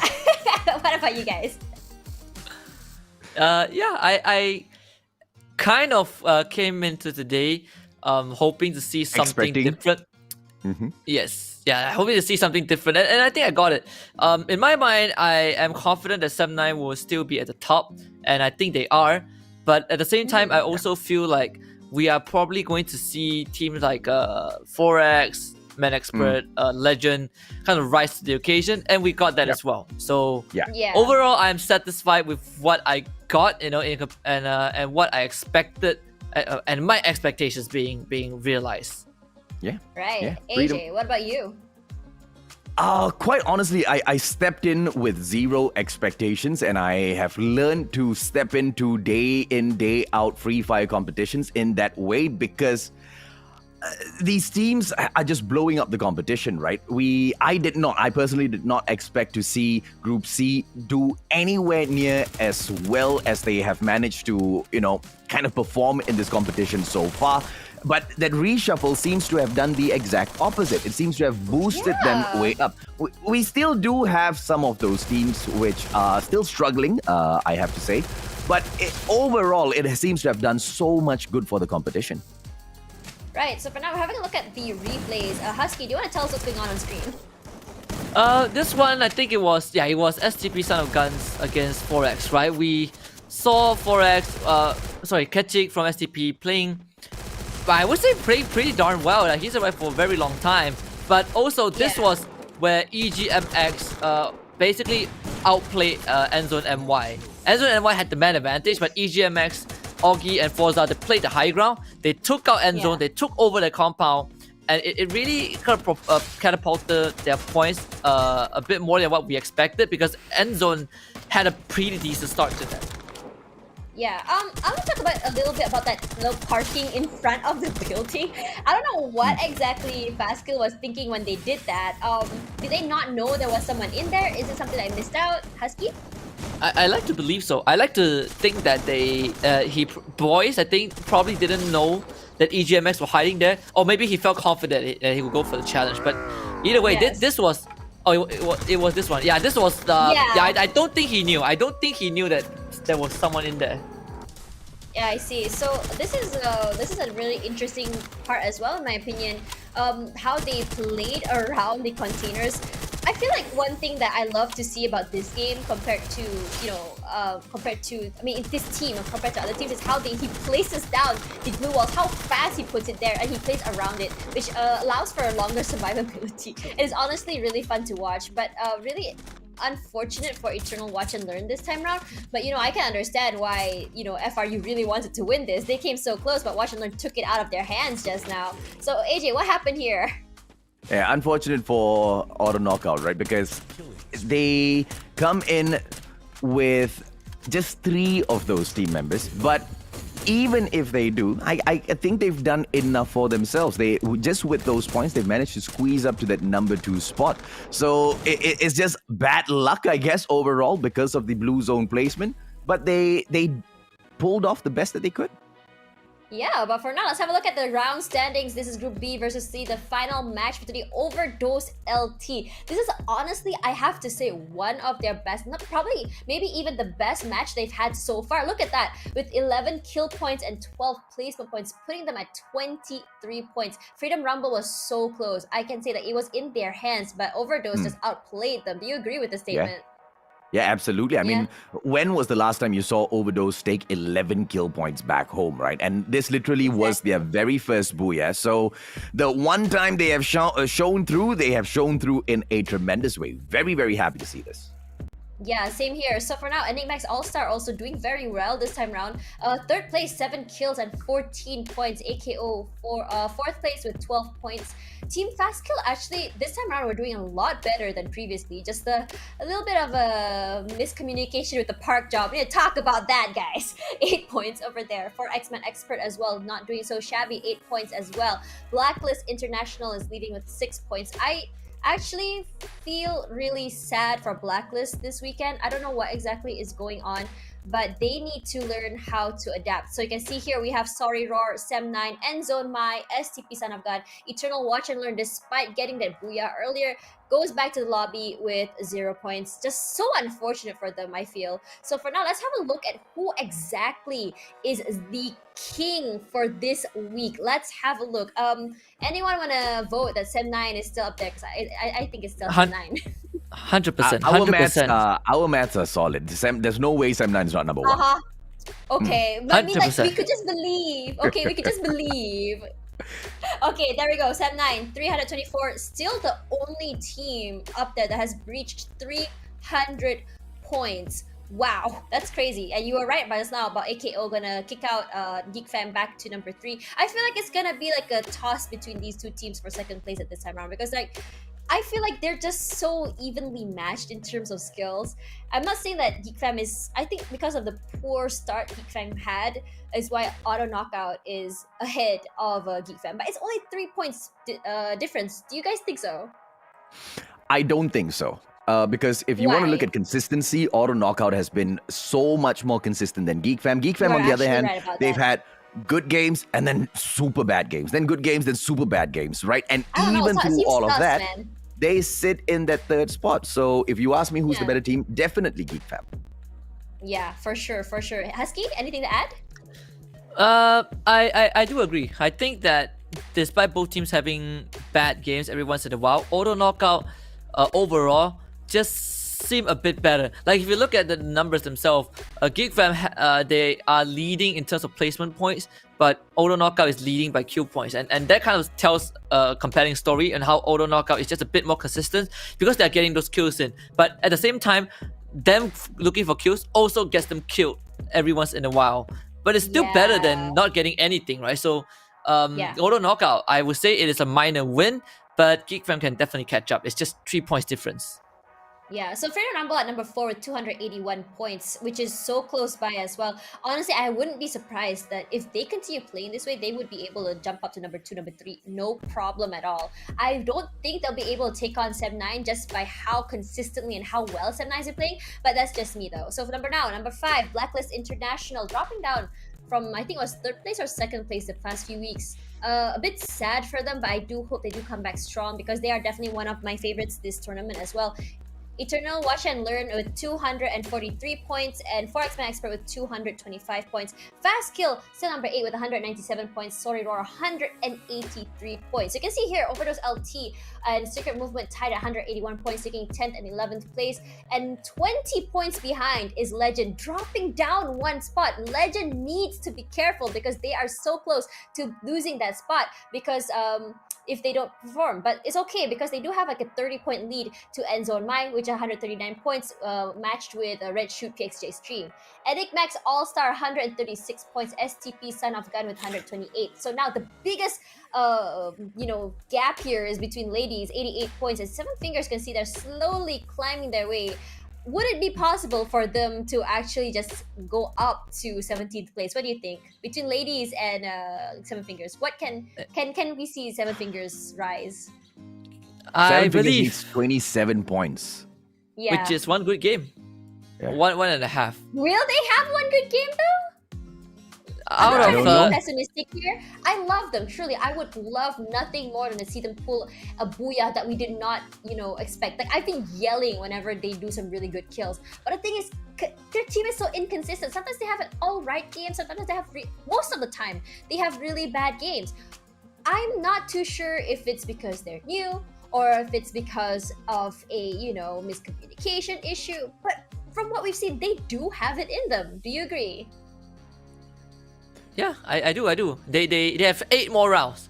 8 more rounds to cover one position, one standing in the overall scoreboard. It is possible. They just need 2 out of 8 good rounds. That is including the fact that ladies don't perform, but there's a chance. There's a chance. We know that their run in the league is probably gonna end. They're not gonna qualify for playoffs, but I want to see them, put on something before the group stage ends. Yeah. Right, so for now, let's have a look at a giveaway code. Last time I'm showing this today, guys. You can get it before the end of the broadcast. We have 2 New Year MP4 box. So pretty. I don't know why. I love the colors. It's like, it reminds me of, I don't think it reminds me of New Year. It reminds me of spring, actually, the colors. That's just what I think, in my opinion. But, if you want to kill people, at least do it with style, as AJ said last week. But what did you say? Kalah tak apa, style mesti ada. Kalah tak apa, style mesti Kalah ada. tak apa. Not bila bunuh style mesti ada. Bunuh memang style. Ayo. Kalah tak ada style. Yeah, see. Yeah, correct. Come on, Tash. How could you Right. mess that up, Tash? Listen, I have not had my caffeine. I'm very sad today. My brain has not been activated. This is not my final form. This is only form number 1. Wait till form number 9,000 or something. We have seen your final form yesterday, and I think our mind is made up. Okay, what is it made up about? What is it made out? That you prefer the caffeine or non-caffeine? I have no idea. No hesitation. I'll let AJ So decide. scared. I thought he was going to burn you by saying he prefers Leslie, but thank goodness he didn't. I won't. I won't. I won't. Did not have to go there, sir. I won't. I won't. I definitely won't. But I thought Okay, I'll be here next he was week, going to go guys. for the ultimate burn. I'll just go AJ back throwing to me under the play bus just casting. like Bye, that. I'll just leave you guys. It's no problem, No, It's Tash, okay. not me. Him. Hey, hey, Oh, hey, hey. now you're throwing him under the bus. Whose side are you on? Who- Pick one. Look, either way, no matter which side he is on, I think today has been one of the best days for the underdog teams. No, sorry. Let me correct myself. It is This the best week has Yep. been the best week for the underdog teams after the shuffle. And if anything, week number 1 and week number 2 have shown us that the teams kind of get comfortable and the true nature of, or the true capabilities of these squads are shown in week number 2. Once, they are comfortable in that grouping already. So next week, if this week was good, next week's going to potentially be even better. Do you guys have an underdog squad that hasn't really risen up that you're looking out for? Or do you think the ones like 4X-Men Expert who were in the mid section will continue climbing up and impress us even more? Which one do you guys think is going to happen? Keeping Seven my eyes fingers on forever. 4X. Yep. I believe Seven Fingers. I'm just kidding. other than Seven Fingers, for X-Men Expert shows the most promise so far through compared to all the other teams. They're just, I love seeing Jabat. Maru as well, very fearless. I feel like their team has one of the best chemistry throughout this entire competition, and this includes the big teams. Yeah, and it's quite crazy, right, to see that, because we'll only be able to see one of three stories. Either the fight for the top three will continue, or we will see the teams from the mid segment move up and try to kick down the top 5 spots, or a crazy mix-up can happen for the team that's currently trying to squeeze into the top 12. Not a lot for Red Shoot PXG Extreme. They are literally one great booyah away from moving into the top 12. And to have 8 games left for them to do that is more than possible. But at the very same time, they have to kind of make sure these other teams don't perform as well, which I guess the biggest problem is in, right? Okay, hear me out. I don't know why, but I have this crazy feeling inside of me that we're going to be seeing like next week, right? It's the final week, if I'm not mistaken. We're going to be seeing the teams, the upper teams, the giants go crazy. Just hear me out. We're going to see them go crazy. We're going to see Black Ops International, Fam, AKO, Sandman, and all that. We're going to see them go crazy and just completely crush everyone, because this is their final chance, and this is when we're actually going to see them unchained. But that's just me, though. So for now, I think we have come to the end of this broadcast. Thank you guys so much for watching with us. And we're gonna just go to highlights. So guys, do you have anything to say before we end?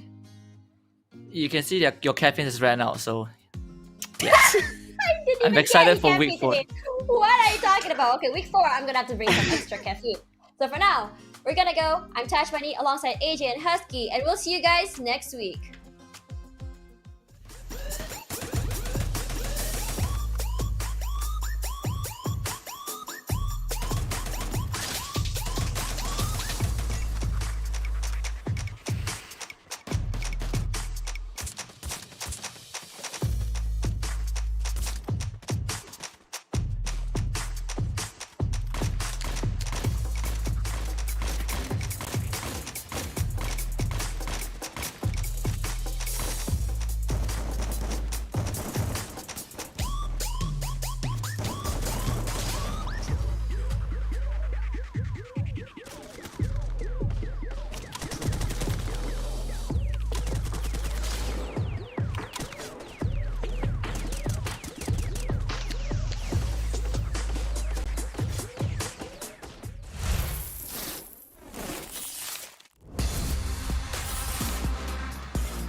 Triple kill. Triple kill.